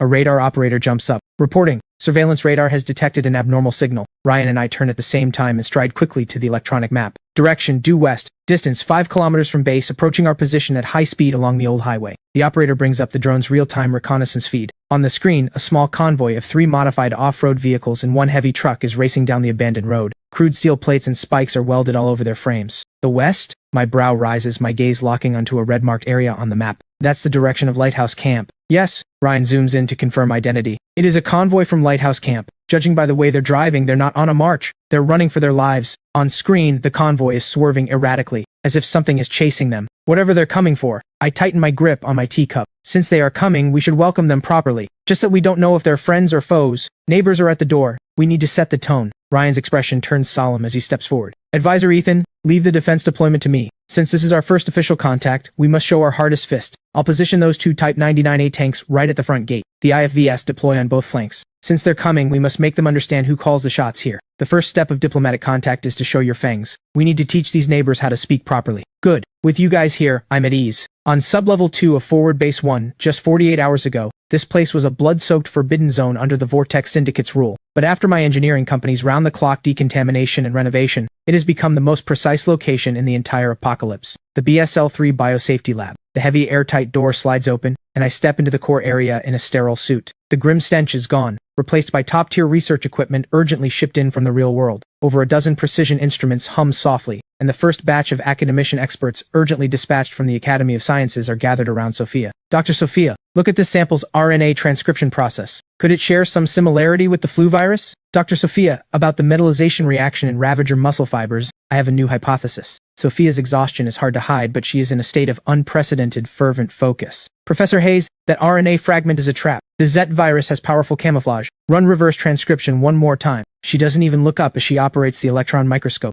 As for the metallization reaction, that's a characteristic only Tier 3 and above mutants have. The current Tier 1 sample data is insufficient. Don't draw conclusions blindly. The moment she stands up, she sees me. A smile spreads across her tired face. What brings you here? I smile and walk over, gesturing for the hesitant old professors to continue. Just came to see our chief scientist. How is it? Satisfied with the new setup? More than satisfied. Sophia strokes the mass spectrometer beside her, her eyes glowing. This is paradise. Lighthouse Camp did keep some pre-apocalypse equipment, but due to lack of power and maintenance, most of it has died. The rest constantly breaks down. But here, everything is brand new. Some models are even better than the most advanced pre-apocalypse models I remember. A good craftsman needs good tools. Ryan told me you made big news the moment you arrived. Come with me. Her expression turns serious as she leads me to the analysis area and hands me a thick report. I spent the past 2 days carefully analyzing the so-called God-making project data Leo left behind. I have to say the Vortex Syndicate may be morally bankrupt, but the massive amount of data they accumulated through human experiments is indeed a treasure trove. To create so-called enhanced soldiers, they injected thousands of survivors with different concentrations of crystal core extract. The vast majority died horribly from rejection reactions.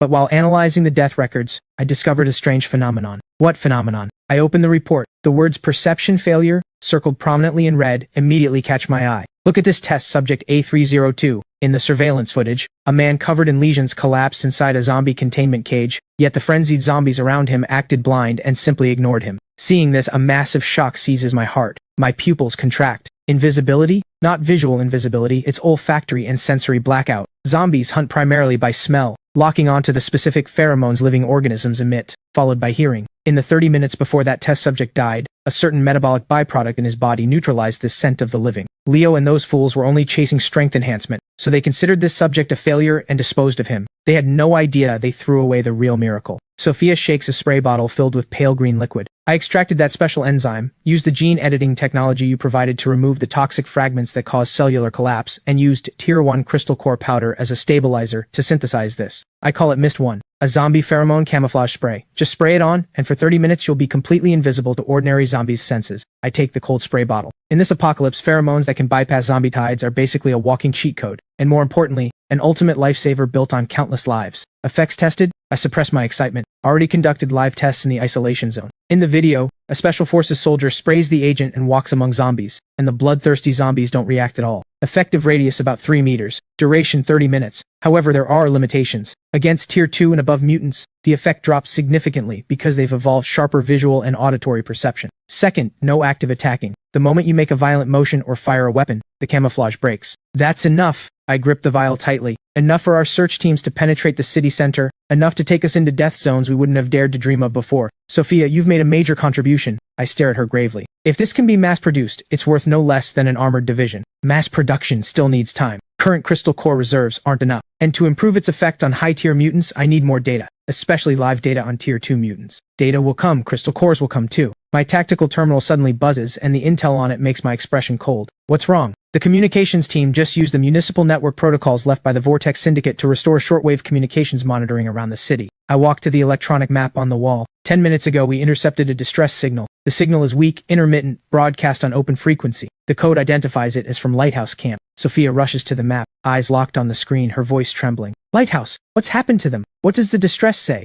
Just 4 words, beast tide, flee now. The reconnaissance drone has already flown over. The footage shows a sizable mutant beast horde besieging the outer walls of Lighthouse Camp. Without intervention, given Lighthouse's defensive firepower, they won't last the night. Sophia grips the lab bench tightly. Not everyone at Lighthouse is a good person. Back then, the leadership who drove my father and me out for limited resources were selfish, cold-blooded. They even cut the power to my father's life support pod just to save electricity. I know, I understand all too well the cruelty of human nature in the apocalypse, but I won't pass up any opportunity to acquire resources. And I also know, there are still hundreds of innocent researchers like your father there, along with tons of experimental data and blueprints. Those leaders are scum, but that knowledge is priceless. Dr. Sophia, I'm not going there to babysit, nor to play the saint. Right now, Forward Base 1 has guns, food, and medicine. What we lack is people, technology, and research power. What Lighthouse has is exactly what we lack. And what we have, I pat the supply crate, is beyond their wildest dreams. I'm going there to acquire. I'm going to package up Lighthouse Camp, people and equipment, and bring it all back. As for the ones who once mistreated you, you'll see with your own eyes how worthless their so-called pride and power are in the face of absolute strength. Get ready, Dr. Sophia. I turn and walk toward the door, the corner of my mouth curling coldly. Bring your missed one. This time, we're going to bring your old colleagues home in style. We're going to let everyone know, in this apocalypse, who the real Lighthouse is. Professor Hayes, prepare to set up a Level 2 biosafety isolation zone. We're about to receive a large batch of new live samples and new colleagues. Inside the cargo passage of the western main gate, my forces have already built a deadly crossfire perimeter. Accompanied by a low rumble, 3 violent modified off-roaders and a battered heavy truck are charging toward the base like mad. Stop. The area ahead is a military-restricted zone. Any closer will be treated as hostile. We will open fire. The convoy doesn't slow down. A burly man climbs out of the lead vehicle, desperately waving a flare gun. Our sniper rifles roar in response. 12.7mm rounds tear massive craters in front of their vehicles, forcing the entire convoy to slam to a halt. Hold fire! Hold fire! We're human! The burly man scrambles out of the vehicle. We're a scout team from Lighthouse Camp in the west. We mean no harm. There's something chasing us. Following his gaze, the distant horizon erupts with billowing dust. Several dark red mutant hounds are closing in at terrifying speed. Stalkers! The man's face turns ghost white in an instant. Being killed by a Tier 2 mutant beast takes only a moment. Just as he closes his eyes to await death, the tarp behind the defensive line is suddenly thrown back. The Type 99 a main battle tank's cannon lowers, cold and menacing. Alongside the heavy machine gun fire from both flanks, dense rain of bullets blankets the air, grinding those stalkers into a mist of blood. The absolute firepower overwhelms the surviving convoy. This is a regular military force, pre-apocalypse regulars. 10 minutes later, the Lighthouse scout team has been disarmed. They stare greedily at my base's abundant electricity and clean water. Drink up. Ryan tosses them a bottle of water. The burly man downs it in one gulp. Ryan towers over him like an iron giant, his gaze pressing in. Speak. What unit are you from? What are you doing here?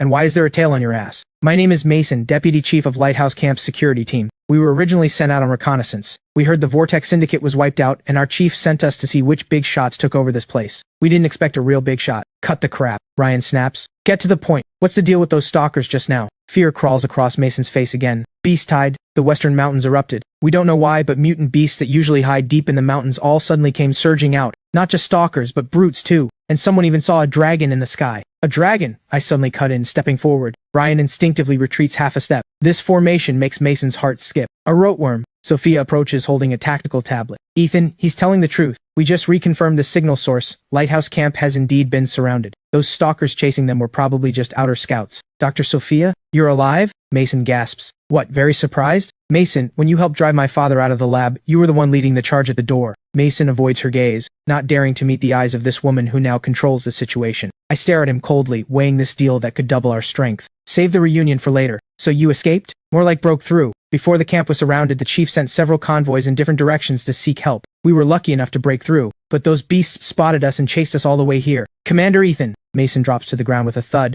kneeling without rising. Please, save Lighthouse. There are still over 3,000 people there. The chief and his crew may be bastards, but the survivors underneath are innocent. And the camp still has tons of equipment, tons of data. If the beast tide breaks through, it's all gone. 3,000. I tilt my head toward Ryan and Sophia. 3,000 workers, plus the equipment and colleagues Dr. Sophia keeps mentioning. This deal can be made. Agreed. This is indeed a profitable deal. General Marcus arrives surrounded by a group of staff officers. I nod slightly. General Marcus. Ryan and the others snap to salute. The staff department has assessed it. The personnel and equipment at Lighthouse Camp are exactly what we urgently need. Ryan, I approve your combat request. Take the armored company and 2 mechanized infantry companies to bring the people back. Remember, we want population and equipment, not ruins. Minimize collateral damage. Yes, sir. Mission will be completed. Battlefire burns in Ryan's eyes as he barks into the comms. All units level 1 combat readiness. The garage doors thunder open. 10 Type 99 of main battle tanks crush the ground as they roll out, kicking up a tremor that shakes the earth. Mason is on his knees, weeping uncontrollably, witnessing the descent of the most ruthless Terminators in this apocalypse. At Forward Base 1, the thick smell of military diesel fills the air. For a wastelander like Mason, this is the most expensive scent in the world. I watch him shrink into a corner like a country bumpkin. Over a dozen fuel tankers are roughly pumping golden yellow high-grade fuel into the fuel tanks of those steel beasts.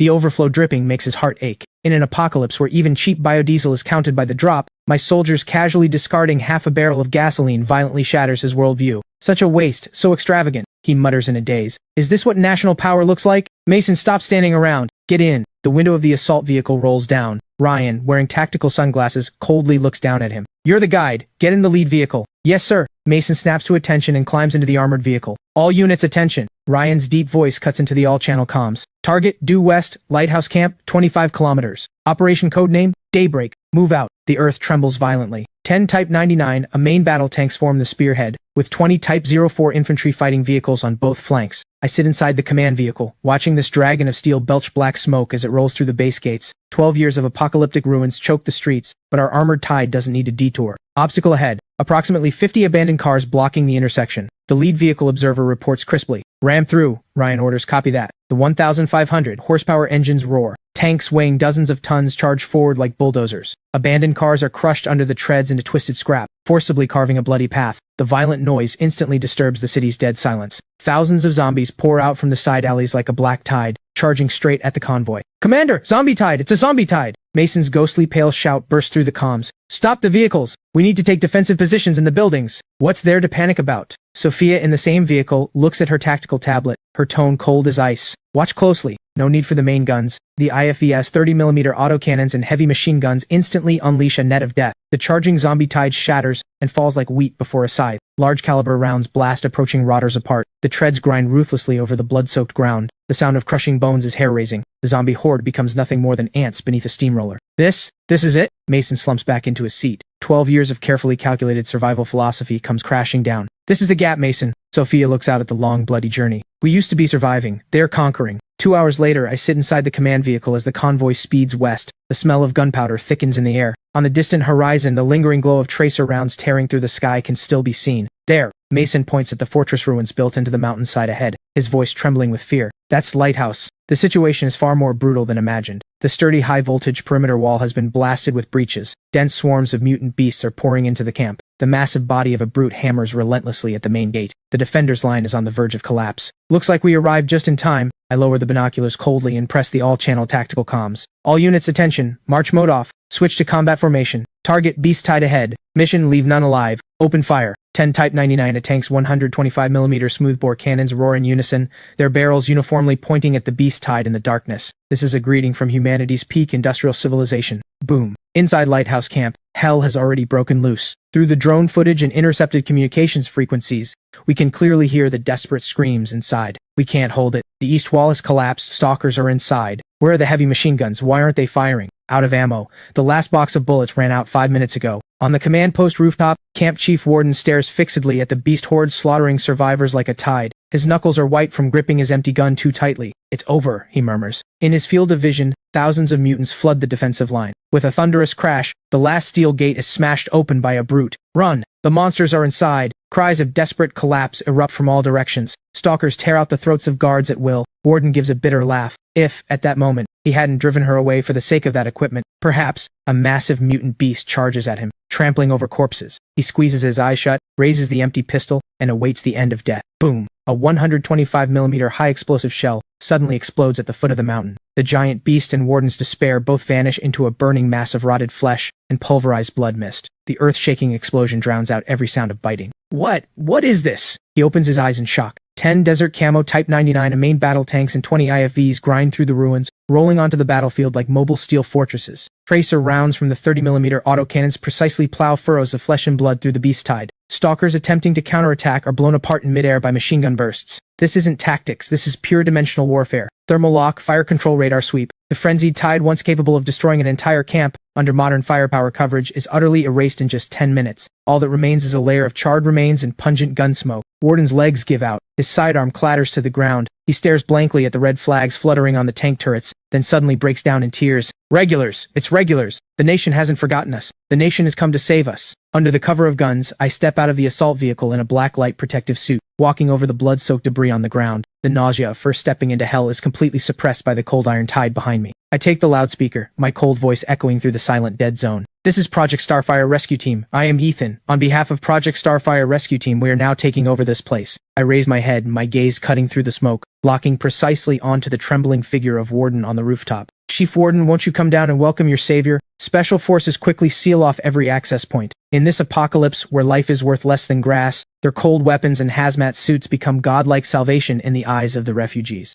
Surrounded by armed guards, I step into the camp's main building. This once luxurious hillside villa now reeks of cheap sweat and the sour stench of long-accumulated grime. The floor is covered in withered-looking wounded, and when they see clearly the woman beside me in her pristine white research uniform, the hall falls so quiet you could hear a pin drop. Dr. Sophia? On a stretcher in the corner, the broken-legged assistant, who had abandoned Sophia in the power struggle, whimpers in trembling fear, shrinking shamefully into a dark blanket. Warden, his broken arm in a sling, wears an expression both wretched and awkward. 3 days ago, he had driven Sophia out like a stray dog. Today she returns from above, accompanied by armed forces capable of leveling his entire camp. Sophia. Warden's voice is dry and pale. You've come back. Sophia doesn't spare him a glance. That complete dismissal cuts deeper than any mockery. The air quality here is terrible. Is the ventilation system broken? She frowns and immediately gives orders to the elite medical team behind her. Set up isolation zones first. Critically wounded are top priority. Also, the sanitation here is terrible. Conduct comprehensive decontamination immediately. I don't want to see cross-infection. Yes, Dr. Sophia. Sophia then walks toward the weeping assistant, her tone carrying only cold rationality. Kyle, if your leg injury isn't treated immediately, it will go necrotic.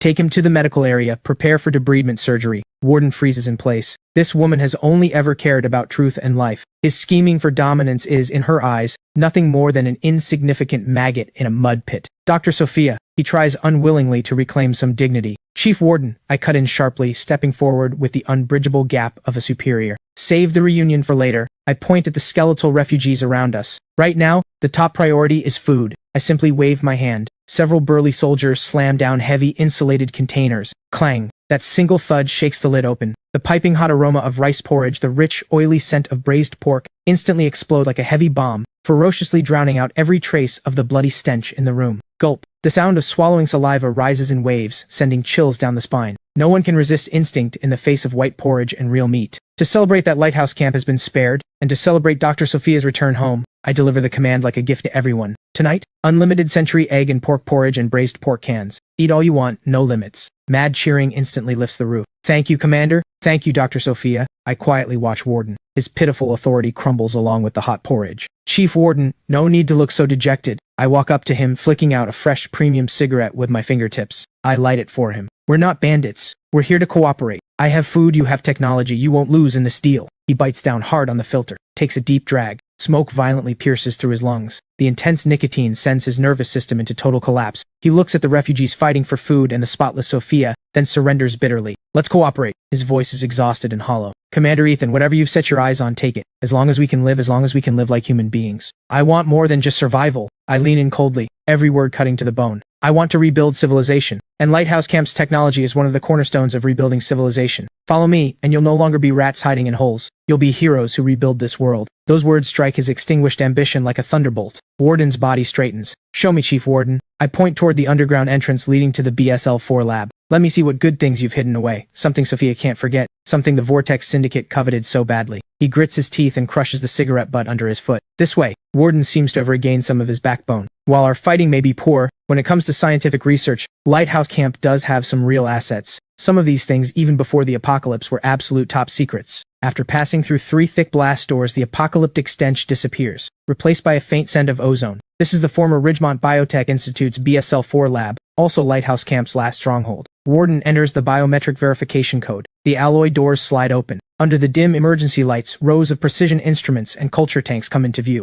This is our core asset. Warden points at the black full-coverage armored Titan exoskeleton prototype at the center of the lab, along with its matching third-generation neural interface system. I size up the steel monster through my mask. It's covered in rugged hydraulic lines, radiating cold industrial beauty. This is the 4th-generation individual combat system the Army originally planned to deploy, Warden explains. It allows an ordinary soldier to lift a small car with bare hands, run at 60 kilometers per hour, and withstand direct hits from 12.7mm machine gun fire. Impressive. I give my honest assessment. Too bad it's just a pile of scrap metal. Sophia skillfully pulls up the console data, pouring cold water on the moment, because without a matching high-energy battery, right now it can only walk a few steps in the lab while plugged into a cable. The moment you unplug it, it becomes a several 100-kilogram iron coffin. Warden stiffens, then walks to a safe. That's right, energy is indeed the biggest problem. He takes out a black cube. So this is the real treasure. High-density solid-state hydrogen battery. Warden's eyes burn with fervor. This is the highest-level secret of Ridgemont Energy Research Institute. Its energy density is 50 times that of a traditional lithium battery. In theory,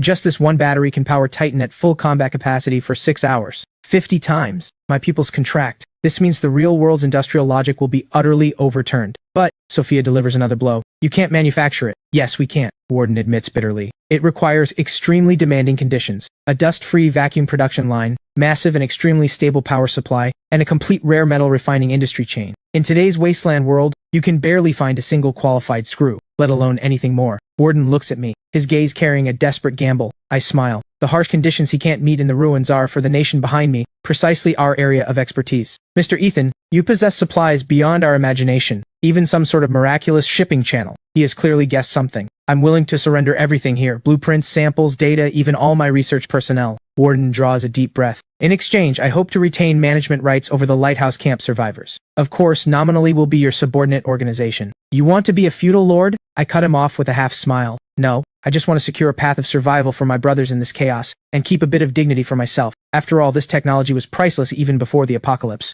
I circle around the Titan, the sound of alloy tapping echoing in the lab. Chief Warden, you seem to have misunderstood something. I stop, looking him in the eye. In business negotiations, the value of assets depends not only on the asset itself, but also on who the buyer is, and whether the seller has the right to refuse. I point at the battery. In your hands, this thing can only light up a few bulbs or serve as an expensive brick. Not only can it not help you fend off the beast tide, it draws nightmares like the Vortex Syndicate. But in my hands, I raise my voice slightly, I have a complete industrial system. I have tens of thousands of engineers. I have endless raw materials. The industrial barriers that trouble you are just the electricity bill for starting up the machines for me. I can turn it into mass-produced goods, into shields that protect humanity, into light that pierces the darkness. You call it a treasure, but in your hands, it's just a death warrant. As for the management rights you mentioned, Chief Warden, do you think the survivors who just ate braised pork would rather keep following you and eating bran, or follow me and eat meat every meal? The blood drains from Warden's face. The hearts have already been bought with a few buckets of porridge. So this isn't a negotiation at all. I take the battery from his hand. This is an acquisition, a bankruptcy liquidation acquisition. I give you two choices. First, take your dignity and leave here. Go outside and reason with the zombies.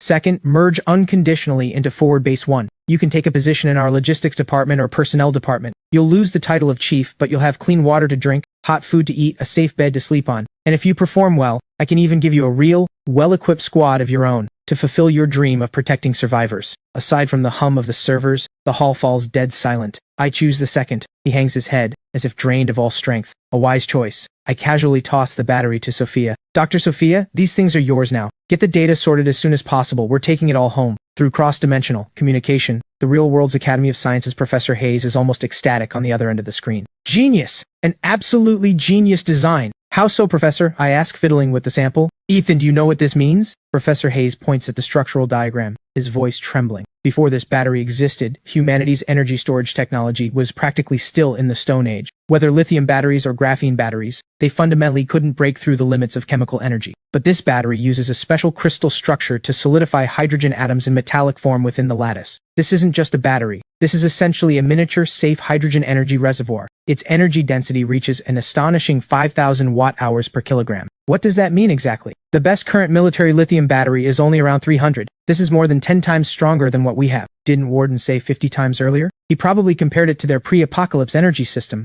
or that's the theoretical limit. Professor Hayes waves his hand. But even at over 10 times current levels, it's enough to change the world. Think about it. An electric car with a 500-kilometer range with this battery could reach 8,000 kilometers of range, more durable than even gasoline cars. More importantly, it solves our biggest pain point right now, the miniaturization of high-energy weapons. You mean exoskeletons? Not just exoskeletons. Professor Hayes is wildly excited. Also electromagnetic railguns, high-energy laser weapons. The reason these couldn't be deployed before was because you needed to carry a massive generator. But now, a brick-sized battery is enough to power an intense urban firefight. Ethan, what you brought back isn't just a battery. You brought back a key that unlocks the door to future warfare. My heart surges. This is exactly the meaning of the dual world gate. What about mass production? No problem, Professor Hayes answers crisply. Vacuum and dust-free, we have it. Stable power, we have the national power grid. Rare earth elements, the National Reserve Bureau warehouses are piled high with them. Once we figure out the principles and catalyst formula, give me 3 months, no 1 month, and I can deliver the first batch of domestically produced samples. Excellent. I nod firmly. Then I'll leave it to you.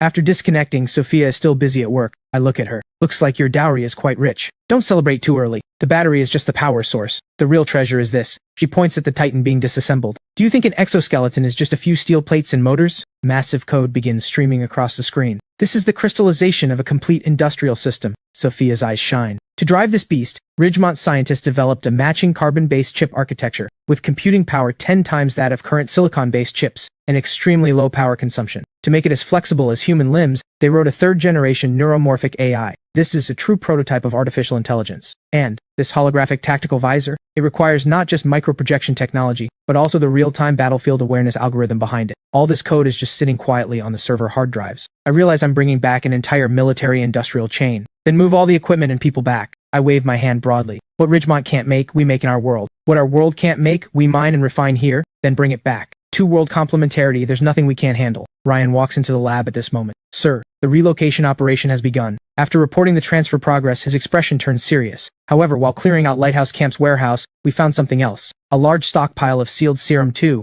Ryan's brow furrows tightly. The enhancement serum the Vortex Syndicate uses. Although Warden didn't use it on a large scale, it seems he's been secretly conducting modification experiments. I look at Sophia. Sophia, this is for you. I know. Sophia nods. I'll analyze its composition. If we can eliminate the side effects, it might become our trump card against high-tier mutants. If we can't, then destroy it. I respond coldly. We don't need to create a bunch of short-lived monsters to defend our home. Understood. I stand up and straighten my collar. Getting our hands on the battery technology means electromagnetic weapons in the real world can also be put on the agenda now. Let's go. Take a look at our new gear. And while we're at it, it's time to prepare a big gift for the Vortex Syndicate side. Inside Lighthouse Camp, my team and I are conducting an extraordinarily constructive moving day. That microscope, handle with care. That's an antique. Server racks over there. Remove the hard drives first. Yes, watch the static. Pack up all these petri dishes. Doesn't matter if they're useful. Professor Hayes said, even if it's trash, take it back for analysis. Dozens of engineers and exoskeletons, under Sophia's command, operate with such ruthless thoroughness that they don't even spare the whiteboards on the walls. Commander Ethan, Warden watches as even the emergency lights in the hallway are being removed, the corner of his mouth twitching. Are you taking these lights too? I take a sip of water, my tone matter of fact. Those are nuclear battery long life lamps. The technology is a bit outdated, but they're still very useful in the field. Chief Warden, waste is shameful. Warden falls into utter speechless defeat. He has finally witnessed our bone-deep frugality.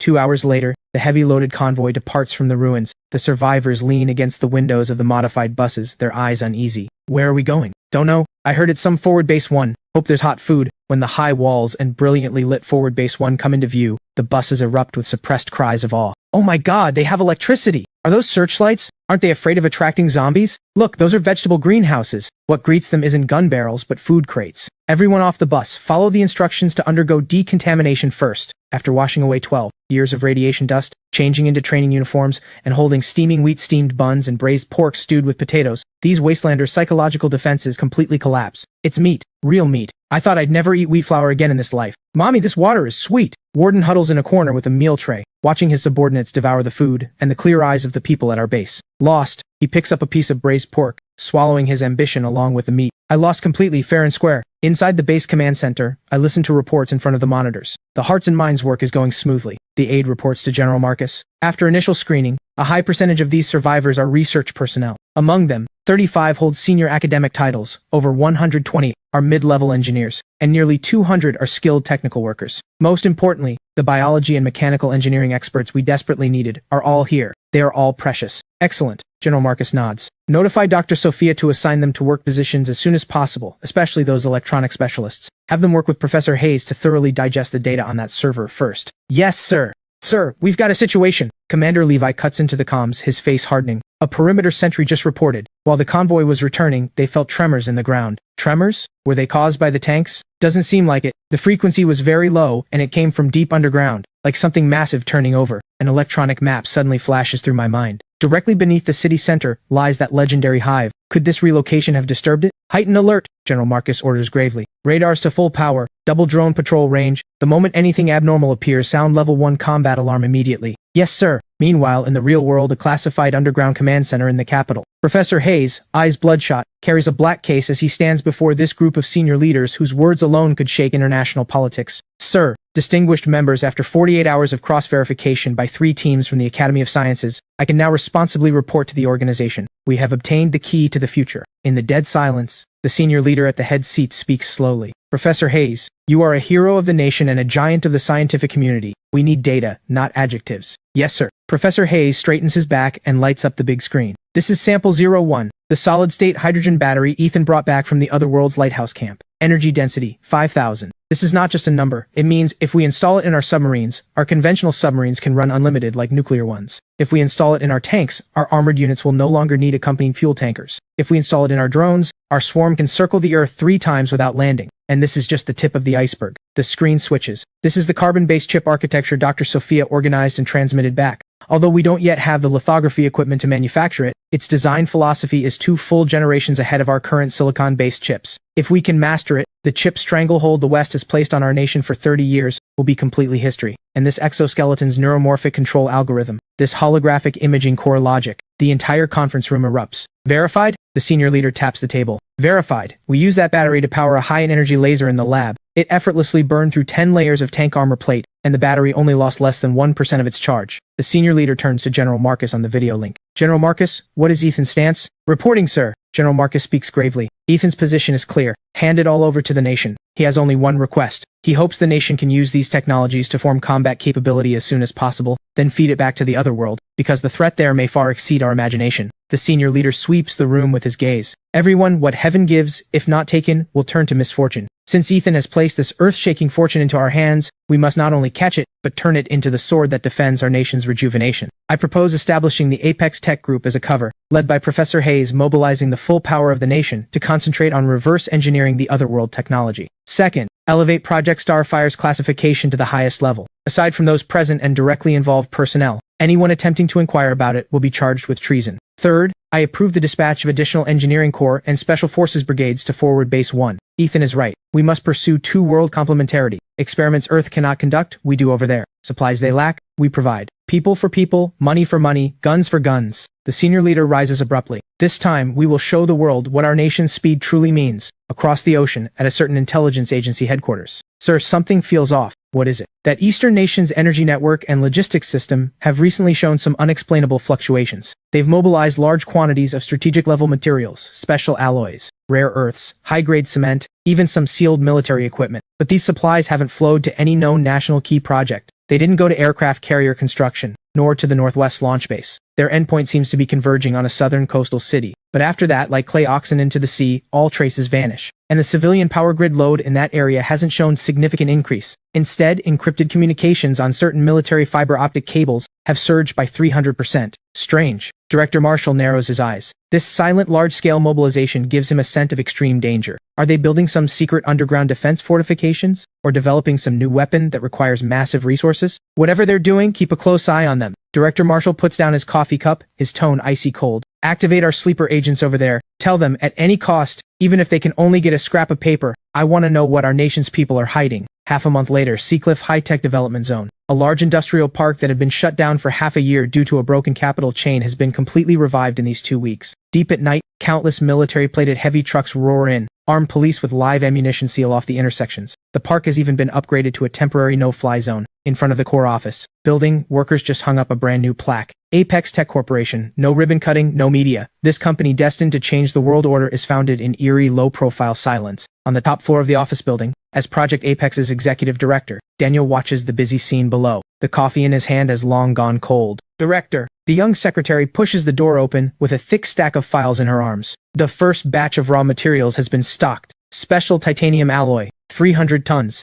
High-purity graphene, 50 tons. And the rare earth permanent magnetic materials urgently transferred from the National Reserve Bureau. Everything is in place. How about production lines? Daniel turns around, his eyes sharp from the all-nighter. Running at full capacity. According to Professor Hayes' blueprints, we've worked through the night to convert 3 automated robotic arm production lines. Line 1 produces the hydraulic joints for the Apex exoskeleton. Line 2 handles precision casting of the load-bearing frame. Line 3 is responsible for that core energy transmission module. In approximately 24 hours, we'll produce the first batch of qualified components. Daniel nods, pointing at the red secure phone on his desk. 3 more suppliers just called trying to fish for information, asking what exactly we're building and why our material purity requirements are so insane. Tell the procurement department, whoever dares to ask one more question gets kicked off the supplier list, permanently blacklisted. Also, tell the security department to raise the park's classification level by another tier. Yes, sir. Daniel rubs his temples. 2 weeks ago, he was still worrying about research funding. Now, a single signature moves hundreds of millions, entire trainloads of supplies. This kind of power intoxicates him, and also awes him. That 01 project, he mutters to himself. Where exactly did it come from? As the executive layer, he has no clearance to know about the dual world gate. He's only ordered to produce the top-tier components at any cost, then ship them out through the green channel. Reporting. The secretary returns, lowering her voice. A batch of special equipment has arrived, airshipped directly from the Academy of Sciences Institute of Biology. 2 fully armed special ops escorts accompanied it. They specified delivery to that special warehouse. Daniel snaps to his feet. The special warehouse is the most mysterious destination in the entire project. Let them through, he says gravely. Pass my order. From now on, all vehicles bound for that warehouse use the green channel. No inspection. No one stops them, looks at them, or records them. Understood? In the other world, at Forward Base 1, after the Lighthouse Camp personnel and equipment have been fully integrated, the once cold military base now has a touch of scientific warmth. Sub-Level 2 has been transformed into a comprehensive lab. Amazing. Truly amazing. Inside the biology lab, Professor David, the eminence of the Academy of Sciences Institute of Biology, holds the lab notes and exclaims in admiration. Dr. Sophia, under such resource-scarce conditions, you actually thought to use mutant plant extract to stabilize the Z-virus's active structure. This idea is a stroke of genius. We've worked our entire lives in Earth-sterile labs, always thinking about how to kill viruses, never thinking to harness their energy properties. Your discovery may rewrite the history of human immunology. Sophia wipes the sweat from her brow. It was forced out of me, really. At the time, we had no cryogenic storage equipment. Virus samples lost activity within 3 hours outside the host. I tried everything I had on hand. Finally, I discovered that this ghost-face vine sap growing in the ruins could actually put viruses into dormancy. Necessity is the mother of invention. Another physicist examines the glowing crystal core in his hand. And this crystal core. Originally, we thought it was just some biological calculus. We never imagined it would be a high-density energy polymer. This energy structure completely violates the existing laws of thermodynamics. Here, physical laws seem a little more relaxed. I lean against the doorframe, watching this harmonious scene. The chemical reaction between the other world's bizarre materials and Earth's deep industrial foundation is definitely not as simple as 1 + 1 = 2. Sir, Levi appears carrying a heavy scent of machine oil. The first batch of Apex exoskeleton components from the real world has arrived. Our engineers are assembling them right now. Want to take a look? Let's go. I quickly head to the equipment workshop on the first floor. This place has become a small arsenal. Over a dozen mechanics are busy around 3 silver-gray mech suits. Compared to Lighthouse Camp's clunky Titan prototype, these 3 Apex Mark I exoskeletons are works of art. Streamlined titanium alloy armor, biomimetic hydraulic structure, and Professor Hayes' miniaturized solid-state hydrogen battery pack on the back. So this is Apex. Levi strokes the cold machine. Total weight 35 kilograms, max load 150 kilograms, 100-meter sprint time as low as 12 seconds. Plus it integrates the latest fire control assistance system. Even a rookie wearing it can easily handle a heavy machine gun's recoil. This is what dimensional warfare looks like. I nod in satisfaction. Equip the Special Forces squad first. I have a feeling these quiet days won't last much longer. The walkie-talkie at my waist crackles to life. Ethan, come to the BSL-3 lab. Sophia can't hide her excitement. It's ready. Levi and I exchange a glance. Looks like today is a good day. I pat him on the shoulder. Let's go see what surprise Dr. Sophia has prepared for us. BSL-3 Biology Lab. Sophia carefully retrieves a metal vial from the refrigeration cabinet containing a light blue serum. On the screen, Dr. Victor and General Marcus wear solemn expressions. This is the key. Sophia gently shakes the vial against the light. Combining the induction principle of Serum 2 with the Ghostface Vine inhibitor we just discovered, plus pure energy extracted from a Tier 1 crystal core. How safe is it? Dr. Victor asks. Theoretically safe. Sophia's expression is rigorous. The original Serum 2 violently breaks the human gene lock, forcing a withdrawal on life force. But this improved version, you can think of it as a gentle key. It doesn't force the gene lock open, but through supplementing high-purity energy, induces cells to self-repair and undergo micro-enhancement. Results? General Marcus cares more about combat. Nothing as extreme as the Berserker Rage from Serum 2, Sophia assesses. Expected to enhance a normal person's strength and endurance by about 30%, reaction speed up by 20%. Most importantly, it can significantly strengthen the immune system, producing partial resistance to the Z-virus. In other words, soldiers injected with this serum, even if scratched by a zombie, will most likely not mutate, as long as it's treated within 1 hour. This is a strategic level breakthrough. Victor slams the table with excitement. However, Sophia changes tone. This is still a first-generation prototype. We need a volunteer for human clinical trials. I'll do it. I extend my arm immediately. I'm the base commander. I have a duty to. Don't mess around. General Marcus's stern voice cuts through from the screen. Ethan, you're not just the base commander. You're the sole host of the Dual World Gate. Your life belongs to the nation, not to yourself. Don't play hero. I retract my arm. Levi steps forward and is about to remove his jacket when I stop him. You don't move either. I look at him calmly. You're the Special Forces commander, the base's top combat command. Before we're 100% certain it's safe, I can't gamble with your life. Then who? Levi frowns. Go to the POW camp. Bring me the one called Hank. Tell him there's a chance to go from prisoner to hero. Ask him if he dares. I give the order on comms. 5 minutes later, Hank, the former Vortex Syndicate strike trooper, stands sweating in the lab. This serum can make you stronger or it can kill you.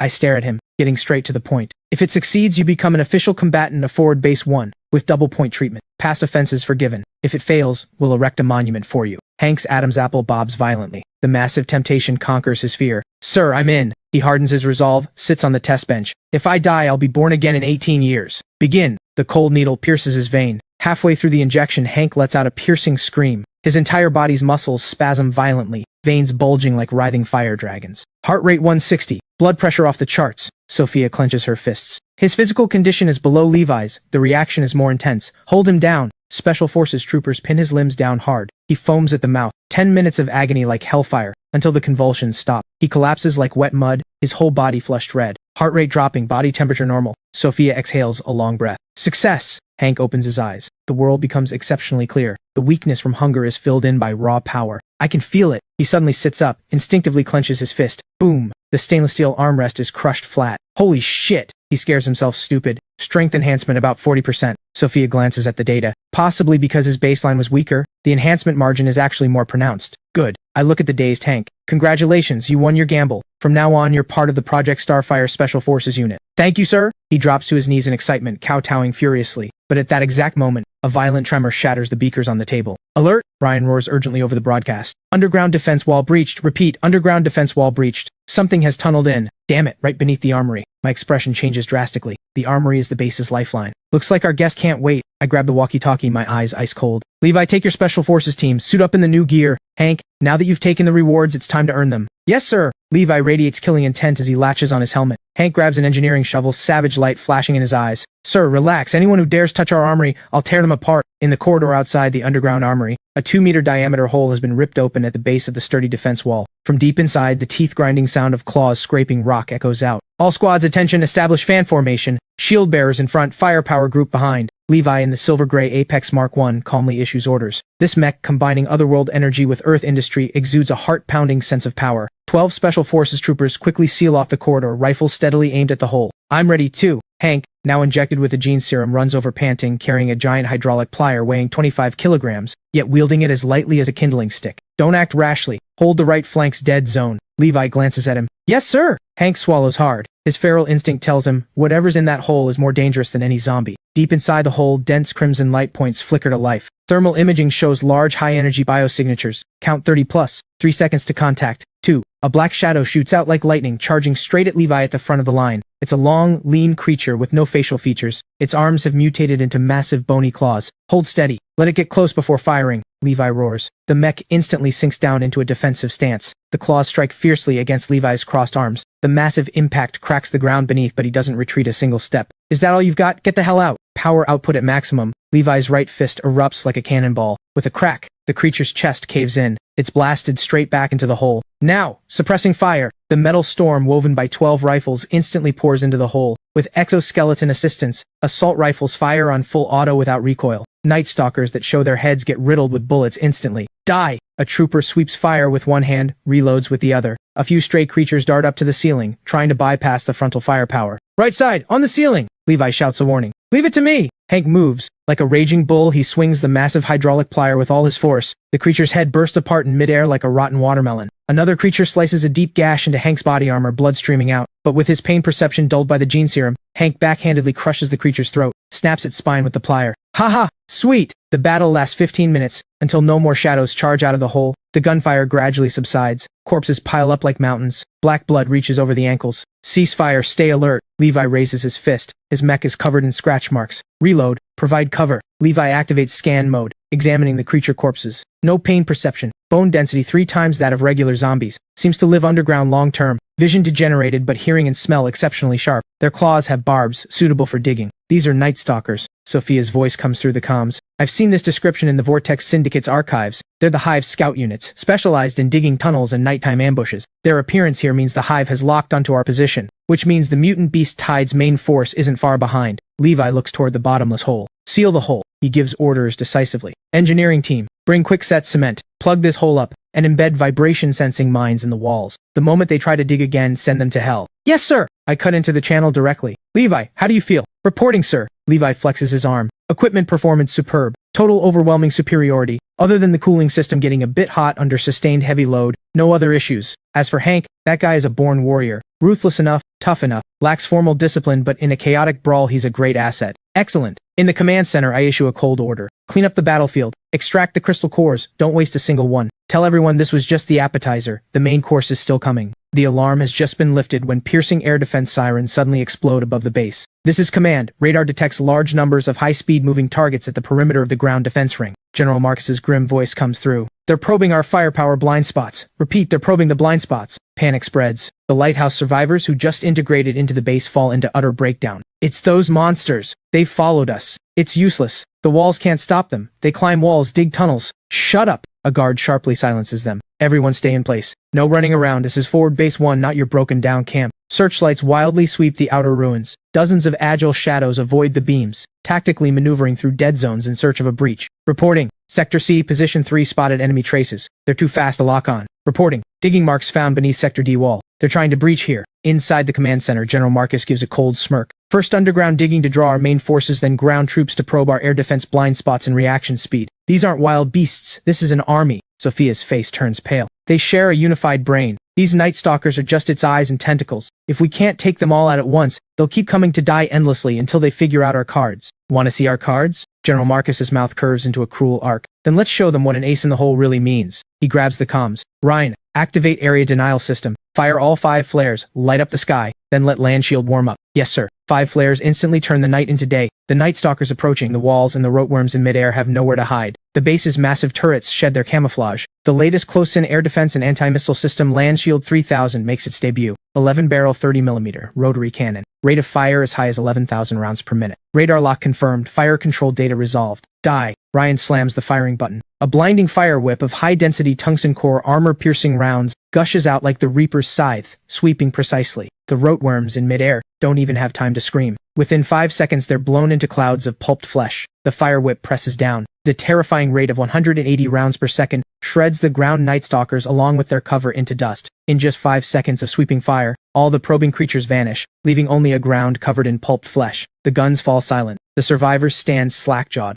awed by this divine punishment-like power. It's over already? A former Lighthouse Camp guard stares in shock. Before, just to kill one of these creatures, we'd lose several brothers. That roteworm, we couldn't even scratch its skin. 5 seconds. That's the gap. A veteran proudly pats him. This is called sensors and firepower as one. The moment radar sees you, you're already a dead man. Here, any problem that can be solved with ammunition, we never throw lives at it. You'll get used to it. Inside the command center, target elimination confirmed. Radar shows no high-energy responses in the region. They've retreated. Sophia stares at the screen. The Hive severed its connection with these scouts. It has obtained the information it wanted. Ground assault not viable. Aerial ambush not viable. So we force it to change tactics. General Marcus gazes deeply into the night sky. Tell everyone, do not let our guard down. Since the probing is over, it'll most likely launch a full assault next. Levi, give your special forces time to rest and recover. Also, the crystal cores Dr. Sophia just extracted. Prioritize them for Hank's group. We need more enhanced warriors. The next round will be the real decisive battle. 2 weeks later, Seacliff Apex Tech Industrial Park. The compound blazes with lights deep into the night. Inside the massive steel frame factory, hundreds of CNC machines converge into an awe-inspiring industrial torrent. This is now a tightly guarded steel behemoth, with sniper teams densely positioned on the perimeter and full lockdown management inside. Hurry, this batch must be loaded by 3 a.m. The logistics manager waves the dispatch sheet, shouting at workers hauling crates disguised as agricultural machinery. Only core personnel know that every single crate contains an Apex single-soldier exoskeleton, enough to spark a military revolution. Inside the workshop, 3 fully automated production lines run at high speed. Titanium alloy plates dancing under robotic arms, perfectly assemble with otherworld solid-state hydrogen battery packs and micro-hydraulic servo motors. Director, the latest quality rate report is out. On the second-floor walkway, the young secretary excitedly hands over a tablet. The Apex Mark I mass production version's quality rate has reached 98%.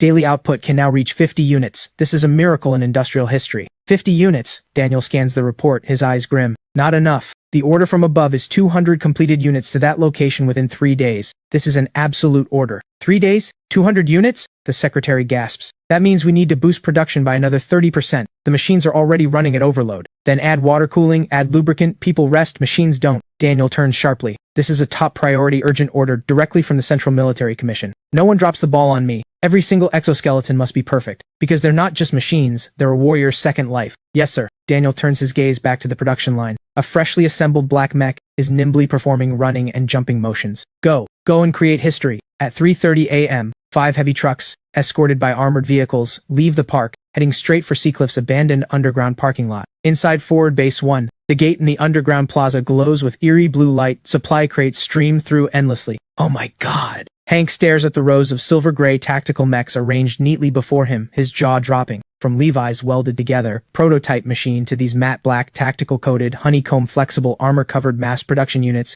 these are true works of industrial art. This is yours. The logistics officer pushes an exoskeleton in front of him. Hank, serial number 01025. Based on your body type and post-injection strength data, this is the custom-made heavy assault variant for you. Heavy variant? Correct. Sacrifices some agility but reinforced frontal armor and load-bearing capacity. The logistics officer points at the thickened hydraulic rods. Output is 1.5 times that of the standard variant. You can easily swing heavy melee weapons or solo operate a heavy machine gun. Hank trembles as he strokes the cold metal surface. Try it on. Levi walks over, having donned a commander variant exoskeleton. Yes, sir. System startup. A faint current flows through his body. Hank feels himself grow lighter, power surging through his veins. How does it feel? Levi asks. I could take on 10 of them right now. Hank clenches his fist. The hydraulic assist bursts the air with a sharp ring. Easy. You'll get plenty to fight. Levi pats his shoulder. There are 150 units total. Priority distribution to you new recruits who've been injected with the gene serum. From now on, you are Forward Base 1's heavy infantry company. He turns to face the 100+ steel warriors.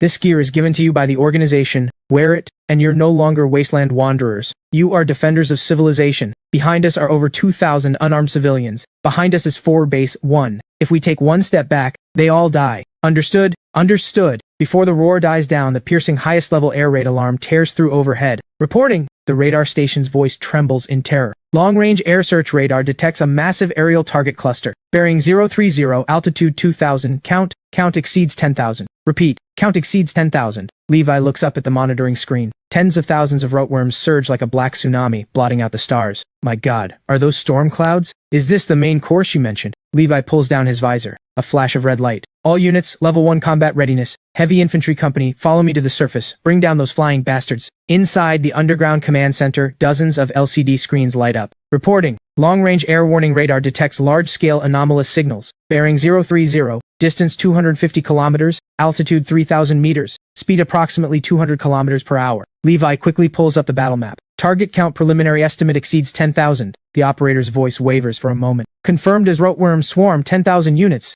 Levi's brow tightens. Initiate level 1 air defense. Notify the Red Banner Battalion to engage. This isn't combat. This is an industrial-scale pest extermination. On the base perimeter, camouflage netting falls away. 4 air defense missile vehicles raise their launch tubes. The phased array radar instantly locks onto the black cloud 200 kilometers away. Target entering range. Distance 70 kilometers. Full salvo fire. Copy. First wave, 32 missiles launched. Dozens of missiles pierce the night sky. 70 kilometers out, high explosive fragmentation blooms into spheres of death at the heart of the black cloud. Tens of thousands of prefabricated fragments trigger chain reactions. The night sky rains down flesh and blood. First wave intercept confirmed. Approximately 1,500 targets eliminated. Second wave reloaded fire. Third wave fire. 5 waves of missiles sweep through the black cloud like a giant broom. Surviving roteworms break through the interception net, closing within 10 kilometers of the base, only to face an even more hopeless wall of fire. Entering close defense zone. Land shield 3000 unlocked. Free fire. The 11-barrel 30mm rotary cannon roars. A 3-kilometer-long crimson fire whip tears through the night sky. The 11,000 rounds per minute fire rate weaves an absolute death zone.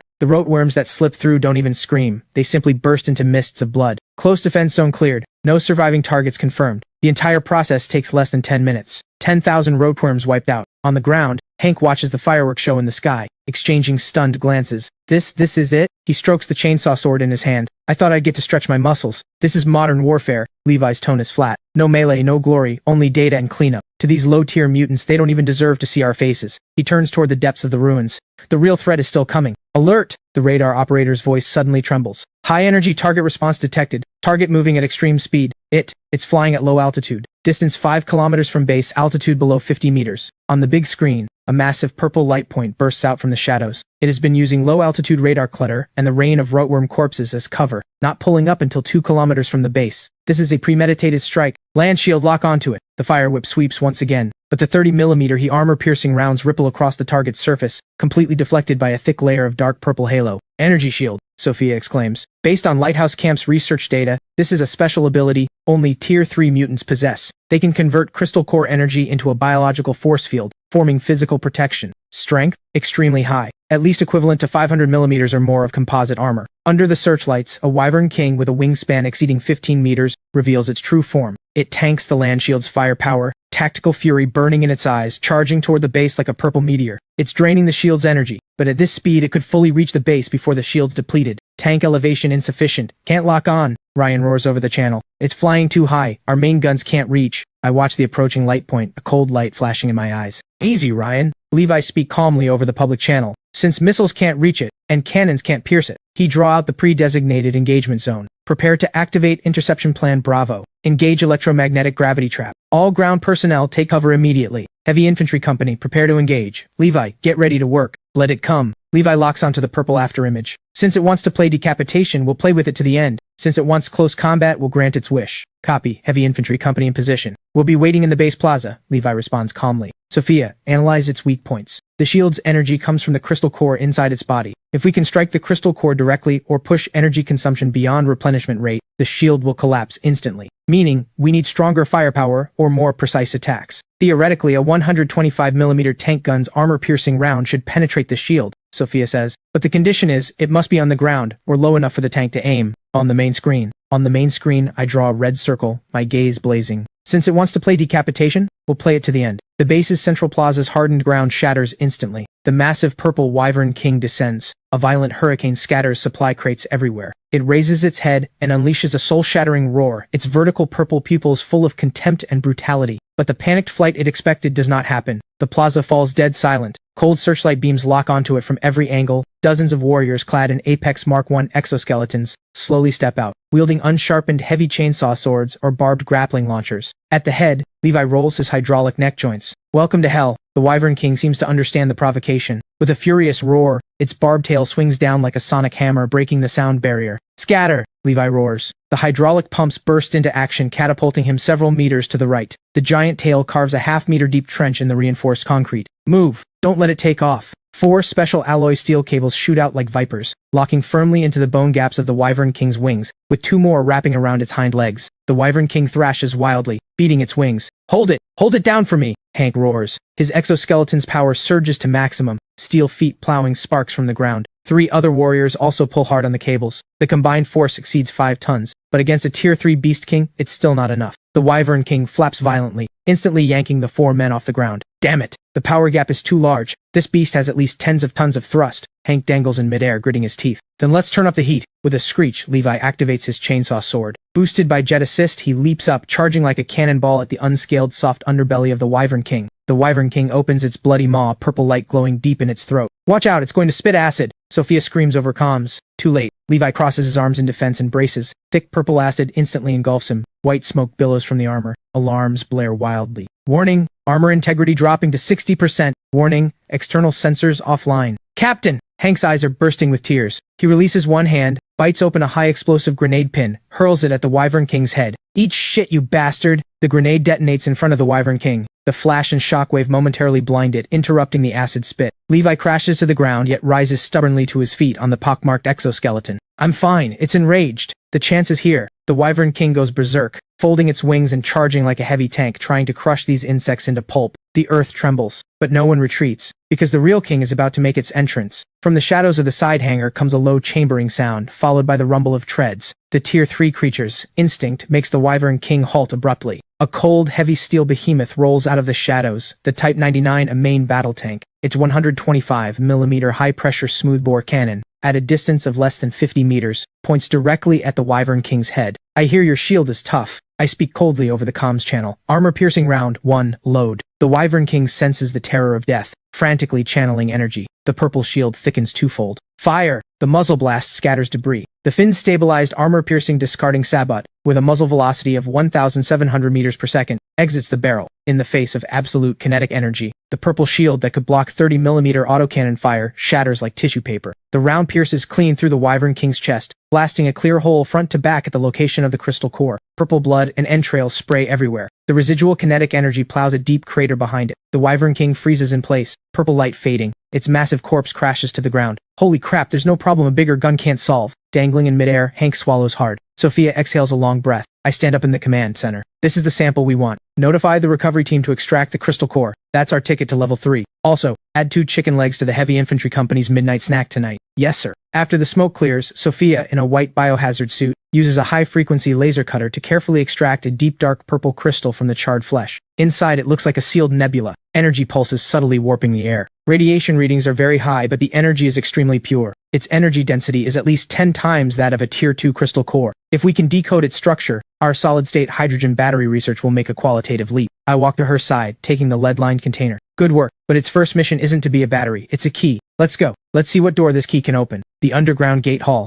I take out the deep purple Tier 3 crystal core. The gate senses the energy. The blue vortex spins violently, emitting tremors. A bass hum resonates. High-tier energy core detected. Tier 3. Base energy reserve sufficient. Upgrade conditions met. Initiate upgrade now? Yes. The crystal core dissolves into purple light and sinks into the vortex center. Invisible waves ripple outward. The gate rapidly expands to 10 meters square, wide enough for main battle tanks to pass through side by side. Noble purple now blends into the blue, with unknown glowing runes emerging along the borders. Dual world gate system, level 3. Dimensions 10 by 10 meters. Cooldown 0. Sustained open mode consumption reduced by 50%. New functions unlocked. Pocket dimension activated. Unlocks 1,000 cubic meters of subspace storage. Absolute security. Time frozen. Auxiliary spatial gate. Can open an auxiliary gate at any designated location in the other world directly connected to the main gate, enabling instant supply transfer. Environmental purification field centered on the gate, within a 5-kilometer radius, automatically purifies viruses and radiation from the air, suppressing low-tier zombie activity. Pocket dimension finally.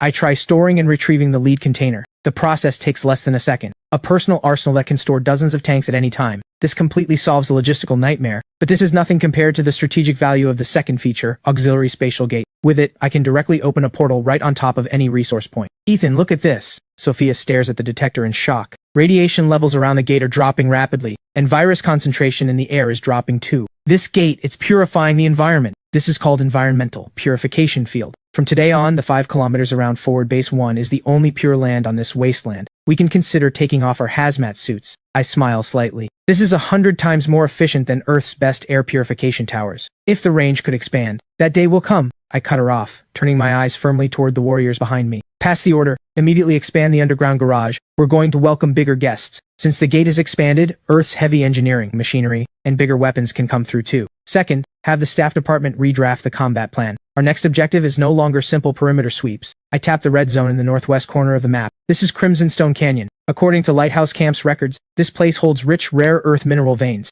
as well as a high-energy associated mineral called Crimson Stone. Dr. Victor sent word that Earth's reverse engineering of the solid-state hydrogen battery has hit a bottleneck. We can produce batteries but can't solve the stability problem at high-energy states, preventing miniaturization. And this Crimson Stone is a perfect natural stabilizer. Only by obtaining it can we truly mass-produce military-grade high-energy batteries, giving the Apex exoskeleton a true heart. I then point to the city center, and this is Skyvault Tower, once Ridgemont City's tallest building, holding the most complete pre-apocalypse scientific data and a supercomputing center. Sophia ponders this. Both locations are of immense strategic value, but the cost is too high. With our current forces, a forceful push. That was before. I curl my lips confidently. Now, with the auxiliary spatial gate, distance is no longer an issue. We're going to plant a foothold at Crimson Stone Canyon, turn that mining area into our backyard. Seacliff City, Harmony Gardens, Sub-Level 3, Base 0. This is the first forward base the nation established after taking over the gate. After 3 months of emergency expansion, it has formed a massive underground fortress connected directly to military depots by heavy rail. At the core area, the massive gate ripples. Sophia steps out, dressed in deep blue civilian clothing, with traces of inescapable exhaustion lingering between her brows. Welcome to Earth, Dr. Sophia. I lean against the metal counter, tossing car keys, greeting her with a smile. Sophia inhales the air greedily. At Forward Base 1 in the other world, no matter how thick the walls were, outside was always radiation dust and rotting corpse stench, suppressing one from breathing deeply. But here, even the dust smell of the basement is sweet. All indicators normal. No viral contamination. The detector flashes green. Thanks to the Level 3 gate's purification field, the tedious decontamination has been skipped. Go to the changing room first. Since this is a vacation, don't dress so formally. A few minutes later, Sophia has changed into a white sweater and light blue jeans. This is the first time in 12 years she has taken off combat gear. The elevator rises, the digits jumping from 3 to 1. I notice her tensely clutching the hem of her clothes. The doors open. No alarms, no roars. What floods her ears is the vibrant clamor of life. Mr. Brown, please keep your dog under control. Mom, what's for dinner tonight? I want braised pork. Pushing open the unit door, the noon sunlight pours down, making Sophia squint. In the small plaza, children chase each other, elderly play chess, a golden retriever lazily basks in the sun. In the distance, high-rises tower traffic flows. This ordinary winter afternoon scene, in Sophia's eyes, is heaven itself. Tears burst from her eyes without warning. In the other world, plants devour humans. Life is screams of agony. But here, life is free. That's the sun. She extends her hand, the warmth leaking through her fingers, melting 12 years of frost frozen in her blood. Yes, the sun. I stand by her side, speaking softly. No need to worry about radiation. No need to worry about acid rain. No need to worry about mutants suddenly bursting out. Here, you can sleep under the sun until you wake up naturally. Thank you. She chokes, her voice trembling. If I hadn't come, I would have almost forgotten what the world is supposed to look like. I hand her a tissue and silently keep her company. This is our true soul anchor. After a long while, Sophia stops crying. We sit side by side on a bench. The young couple next to us is loudly scrolling their phones. Holy crap, did you see the news? Apex Technology new battery just dropped. Phone battery lasts a week. EV range of 2,000 kilometers. No wonder oil stocks crashed hard. Hey, should we go grab a first release unit? Hearing my words, Sophia freezes, turning to me. That's the youth version of the solid-state hydrogen battery tech we brought back. I lower my voice with a laugh. Just a byproduct, and it is already enough to push Earth science forward by a giant leap. Is this the meaning of peace? She murmurs. Yes, we bring the nightmares from that side back, transform them into miracles here, using that world's resources to protect the warmth of human life in this world. Sophia stays silent for a long while, then suddenly reveals her most relaxed smile in 12 years. Ethan, take me around. I want milk tea, full sugar with ice. I let out a quiet laugh, making a gesture of welcome. Your full sugar iced milk tea. I hand her the cold cup. Sophia takes a satisfied sip, feeling the sweetness burst in her mouth. So sweet. On that side, sugar was a controlled commodity, and there were never ice cubes. She watches the ice swirling in the cup, her gaze a bit distant. You know, at Lighthouse Camp, we didn't even have an ice machine. Even in the hottest summers, we can only drink warm water. We walk to an outdoor seating area in the commercial district. She stares at the elderly pushing baby strollers, her gaze tender and melancholy. Babies. She speaks softly. Over there, we almost never see babies anymore. At Lighthouse Camp, if we found a pregnant woman, everyone would give up the best resources, because every new life was hope. But even so, in 12 years, only 3 children were born at the camp, and 2 of them died before their first month. I remain silent. This kind of pain cannot be eased by words. Let's go. Let me take you shopping at the mall. Half an hour later, at Seacliff's largest shopping mall, Sophia freezes like a statue. The shelves are piled high with brightly colored fresh fruit. Refrigerated cases hold neatly arranged fresh meat, and there are live fish swimming. This is all real? She picks up an apple and sniffs it. That's the fresh fragrance of fruit. In the other world, this kind of uncontaminated fruit is reserved only for the top elites, but here, they're just piled casually by the roadside. Watching a stalker toss slightly bruised strawberries into the trash, Sophia clenches her fists so tight her knuckles go white. Her breathing turns shallow. So extravagant. They have no idea how precious these things are. Over there, for just these few strawberries, 10 people could die. Unable to bear watching any longer, she turns toward the daily necessities section. Dozens of brands of shampoo, fragrant body washes. They remind her of the soap made from animal fat and wood ash at Lighthouse Camp. Are these things really edible? She points at the dazzling array of snacks. Of course, why do you ask? Over there, all food has to pass at least 3 rounds of virus and radiation screening before it can be eaten. We then arrive at the 5th floor food court. The rich aroma of barbecue and hot pot wafts over us. Watching young people scroll their phones while complaining the meat is too fatty, a flash of pain crosses Sophia's eyes. So extravagant. Over there, just being able to eat your fill is the greatest happiness. That's exactly why. I look into her eyes, my tone serious. That's why we bring the nightmares from over there back. Transform them into miracles here. Use that world's resources to protect the warmth of human life in this one. Dr. Sophia, this is the value of our work. Sophia falls silent for a long while. The urge to protect all of this surges wildly in her heart. Ethan! She suddenly looks up, her eyes steely. I'm done playing. Take me to Crimson Stone Canyon. So soon? I'm a bit surprised. Weren't we supposed to relax for a day? I've relaxed enough. Her gaze sweeps past the lights of countless homes beyond the floor-to-ceiling window. She turns back, eyes blazing as they fix on me. Compared to shopping, I'd much rather see that crimson stone being delivered into the lab. Only those things can protect the lights here, and also light up the darkness over there. I also drop the joke, straighten my collar, and extend my hand to her. As you wish, Madam Chief Scientist. To completely solve the high-energy battery's stability problem, I need to establish a resource point at the Otherworld's Crimson Stone Canyon, and the first step is to establish a spatial anchor at Special Warehouse 3 on the Earth side. This is the entry point for the auxiliary gate. I pat the cold wall and record the coordinates. Good. Preparations on this side are complete. The next task is to head to the Otherworld and open the other end of this gate. Levi habitually checks his gear. The helicopter formation is ready. According to plan, we'll take off from Forward Base 1, penetrate 128 kilometers by air, and strike directly at Crimson Stone Canyon. Then let's move. I step through the gate. On the Otherworld helipad, 3 Type 20 transport helicopters and 2 Type 10 attack helicopters tear through the silence of the wasteland. Bored, I lead the elite squad swiftly into the sky. Sophia stands on the ground, her expression full of worry. Dr. Sophia, wait here for my signal. The moment the auxiliary gate opens, you walk through directly, safe and fast. Target Crimson Stone Canyon, altitude 1,500. Maintain radio silence. Move out. 5 aircraft cut northward. Cloud shadows below, revealing the silhouettes of roteworms. The cabin atmosphere turns grim. Heads up, roteworms swarm in the cloud layer below. The pilot delivers a sober warning. No need to worry. Levi leans back in his seat. Not only do we have anti-radar coating, we've also sprayed the beast repellent spray Dr. Sophia developed. As long as we don't actively provoke them, they won't notice us. 40 minutes later, the crimson-red terrain appears before our eyes like congealed blood. Target area sighted. Signs of large biological activity below. Recommend firepower clearance first. Approved. I watch the shadows coil below and issue the order. The Type 10's rocket pods carpet bomb the ground instantly. Amid the wails of the rock-scale lizards, we fast rope down. I stride quickly toward an ideal cliff face. System, set anchor.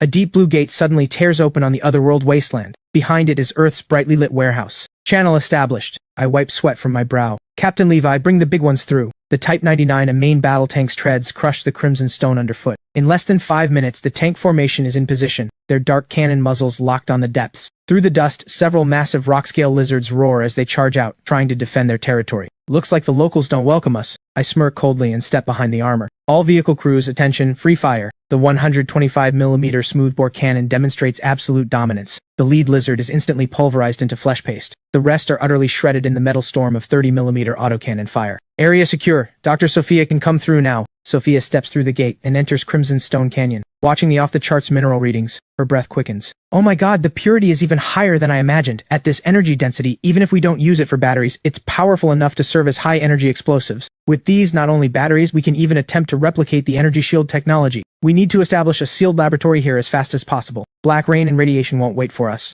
Then go all out. I point at the engineering vehicles streaming in behind me. This will be our new launch point. Back at the base, a holographic map outlining the Ridgemont City Red Zone is set up in the command center. According to Lighthouse Camp's data, Skyvault Tower was Ridgemont City's tech center before the cataclysm. Sophia points at the lone island surrounded by zombie tides. Sublevel 3 is the supercomputing center, 80 floors above ground. Floors 50 and 60 are biology labs. Floors 70 and 80 are the Energy Research Institute. Most critically, the building has an independent energy system inside, a fusion power station, theoretically still capable of basic operation. But the question is, how do we get in? Fusion? Levi's expression turns grave. Dr. Sophia, are you sure that's controlled fusion? Sophia nods in confirmation.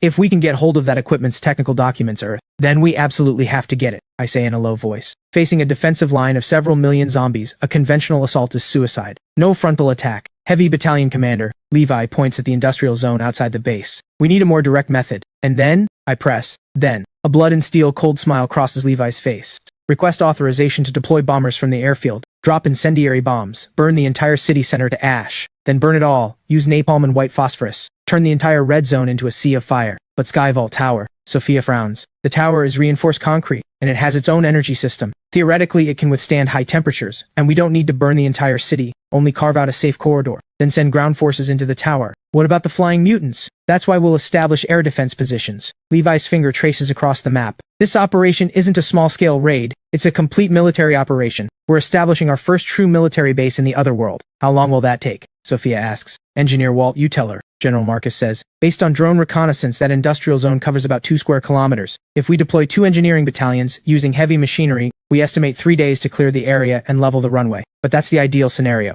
If we encounter large-scale zombie interference, it could take longer. Then beef up the protection. General Marcus turns to the heavy battalion commander. Levi, your heavy battalion handles perimeter security. Ensure construction safety at all costs. Understood. And the total operation cycle? Sophia asks. 5 days. Engineer Walt calculates fast. 5 days. Levi takes a deep breath. Approve the operation. For fusion technology, this risk is worth taking. Operation codename Inferno. Authorized. General Marcus seals the decision. 3 days later, the once desolate industrial zone is transformed into a steel runway. Through the level 3 gate, batch after batch of disassembled aircraft components are delivered and rapidly assembled. 6 Type 6K bombers, fully loaded with a Hell combo, bear their fangs. Reporting, Commander. Airfield construction complete, fleet assembly complete, ready for takeoff anytime. Excellent. Levi stands at the control tower. All preparations complete. Authorized bombing mission? Authorized. General Marcus issues the final order. Notify pilots to board. Copy that. Massive engine roars echo across the wasteland. This is Thunderclap Squadron, ready for takeoff. Cleared for takeoff. 6 bombers and 8 Type 16 fighters scream into the sky, heading straight for Ridgemont City. Target confirmed.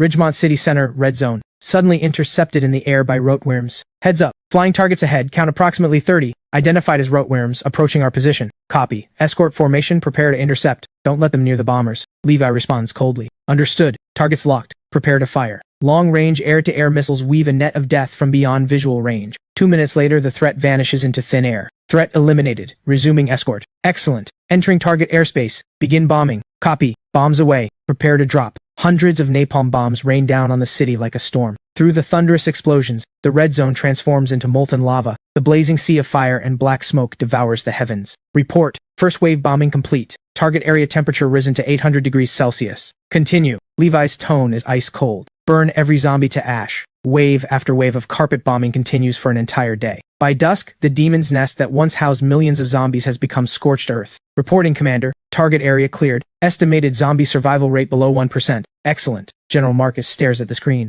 Levi, ground forces can move in. The next day, the armored convoy passes through the still warm ruins, arriving at Skyvault Tower. 4 teams disperse rapidly. Levi leads his team up the backup elevator straight to floor 80, the heart of the Energy Research Institute. Found it? Levi pushes open the laboratory doors. The energy shield generator and carbon-based chips sit quietly inside the safe. Scan the data fast. Open them up. The cutter slices through the final barrier. Supercomputing center data fully copied. Biology lab samples collected. Energy Research Institute equipment blueprint scanned. Fusion power station core data downloaded. Levi looks at the heavy chips and blueprints in his hands, deeply feeling the return of human power. Mission complete. Prepare to withdraw. Commander, airborne early warning radar detects massive flying target signatures at 150 kilometers, approaching at high speed. Just as the convoy exits the ruins, the comm channel erupts with the air traffic control's startled warning. Report target characteristics, Levi orders calmly. The radar screen is already a sea of red, not a roteworm swarm. The echoes are denser, finer. It's carrion griffins. At least 100,000. 100,000? The number freezes the air inside the vehicle. The accompanying expert's face goes ghost white. Those are deadly, venomous carrion creatures. Once they catch the scent of blood, they'll fight like rabid dogs until they're dead.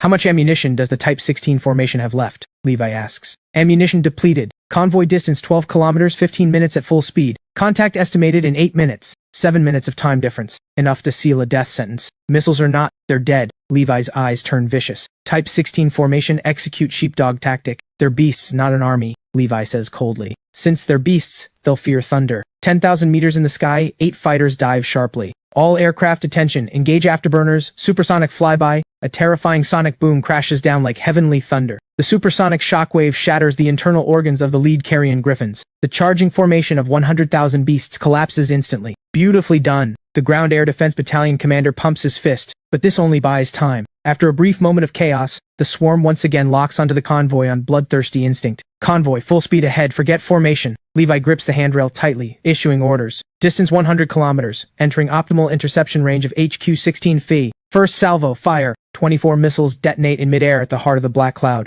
Hundreds, thousands of carrion griffins fall, but tens of thousands of survivors continue the relentless chase. Distance 15 kilometers, entering effective range of land shield 3000. Open fire. Provide fire cover for the convoy. 4 fire whips, spanning kilometers, weave an absolute death net. 11,000 rounds per minute. Wipe out the black tide trying to engulf the convoy in great swaths. Scattered escaped carrion griffins slam onto the command vehicle roof like dense hailstones. The twin 35mm anti-aircraft guns flanking the runway then unleash cluster munitions, building the final impassable wall of steel pellets. At the cost of nearly 30,000 corpses, the swarm finally collapses. The convoy charges through the airfield gates. Levi kicks open the door and steps out, his feet sinking into thick black-red flesh sludge. Calling tower. Fuel critical. Requesting permission to land. Clear to land. Watching the 8 fighters land, I turn to a shaken Sophia. This is the iron storm you wanted. In the face of absolute firepower density, numbers mean nothing. I understand now. Sophia nods. Before, we only thought about how to hide, but now I know how to win. Let's go. Back to Earth. With this data, the next batch sent over won't just be anti-aircraft guns. 2 days later, the real world. These are the fusion prototype blueprints. Professor Morgan's hands tremble with excitement, his glasses reflecting the blue glow of the screen.